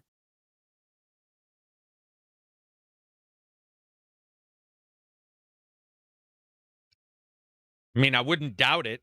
I mean, they're probably not full of shit, but we'll have to see how, useful it is. There's been a lot of times where somebody's like, yep, this engine runs on water, or perpetual motion. But obviously, it's sad to say, but right now, drone warfare is where 90% of all these improvements are coming from. And I just heard that now they're using a basically you would call it a static generator, but it sits facing up, and a drone doesn't even have to park. They fly over it, and they hover above it, and they charge. So there's no landing. It's ionic. It's basically like blasting out this charge. Now, who knows about how useful it is or what its efficiency is, but I could see if you had a laser and your drone is 2 miles away and you shot it with a laser to something that was able to get that light, that heat, because the laser's hot as fuck, right? So you get a powerful laser. You could charge it by getting a reflector that literally took it and you transfer that heat into energy inside the battery and you charge it from 2-3 miles away, and you have a laser splitter, and now you're charging 6, right? I mean, we're using lasers to destroy them. If you can do that, and if it's hot enough to destroy and cut through a metal, it's certainly hot enough and delivering enough power to charge. So there's those ways of doing it. Yeah, man. I mean, that's all cool stuff. But it is sad that it is drone. I mean, dude, look at what happened with COVID. The giant jump in vaccine stuff just for cancer because of that. Because they unlocked the doors on some of those vaccines. And now you have like doctors going like, thank God, because like the one I just saw recently was by mixing some of the stuff that they had discovered during the COVID, the testing of different vaccines with a couple different chemotherapies, massive jump in the improvement of life and the length of somebody living. So that's great, but it does require, I don't know if you feel the same way. I believe that humanity's usually in lockstep, meaning efficiencies and improvements come around the same speed as lowering and the worsening of other things. And only when a great disaster happens or something huge happens do we see this thing, right? Because the money's in it, the time's in it, the outward thinking's in it, the out-of-the-box thinking. And there's a synergy to it that I still believe is probably the great filter. Like, I was just talking to somebody about this yesterday. Just keeping us in check. Well, I think that if there is a great filter from other civilizations, and they've talked about, think about it this way. Every single time you read about the great filter, the person who writes about their idea of the great filter, it's their own fear. It's not an outside, it's always their own. So it'll be asteroid, during the big asteroid phase when we didn't know how to destroy them, but we were able to see them. That sort of went away. Now you got people saying, well, as long as we know it's coming, there's ways we can, okay, blah, blah, blah. Then you have plague. You have these things. You have black holes shooting out. That went away because it's like, for the most part, we can tell where they are. All this kind of stuff. AI. But the one thing that makes sense to me is to get to a technological advanced state to do what we're doing right now. It makes sense that because of how easy things are to get, we don't risk going deeper. We don't risk safety measures as much until they're required, right? Yeah. And so it feels to me like there's a very simple sort of synergy that by the time you get to, say, going to another planet, you need to go. Do you get my drift? Like, look at La Nina and El Nino and fucking Antarctica, and they're talking about like icebergs breaking off, and they're like, oh, this is going to raise, blah, blah, blah. But what happens in Florida, every time a hurricane comes, we rebuild. At some point, you'd be like, Florida is hated by hurricanes. Hurricanes are alive. They're destroying Florida, but the people keep rebuilding there. But if it's flooded, you can't. But it's like, as all of these improvements happen, the same thing is going down elsewhere. Like, things are becoming harder to get.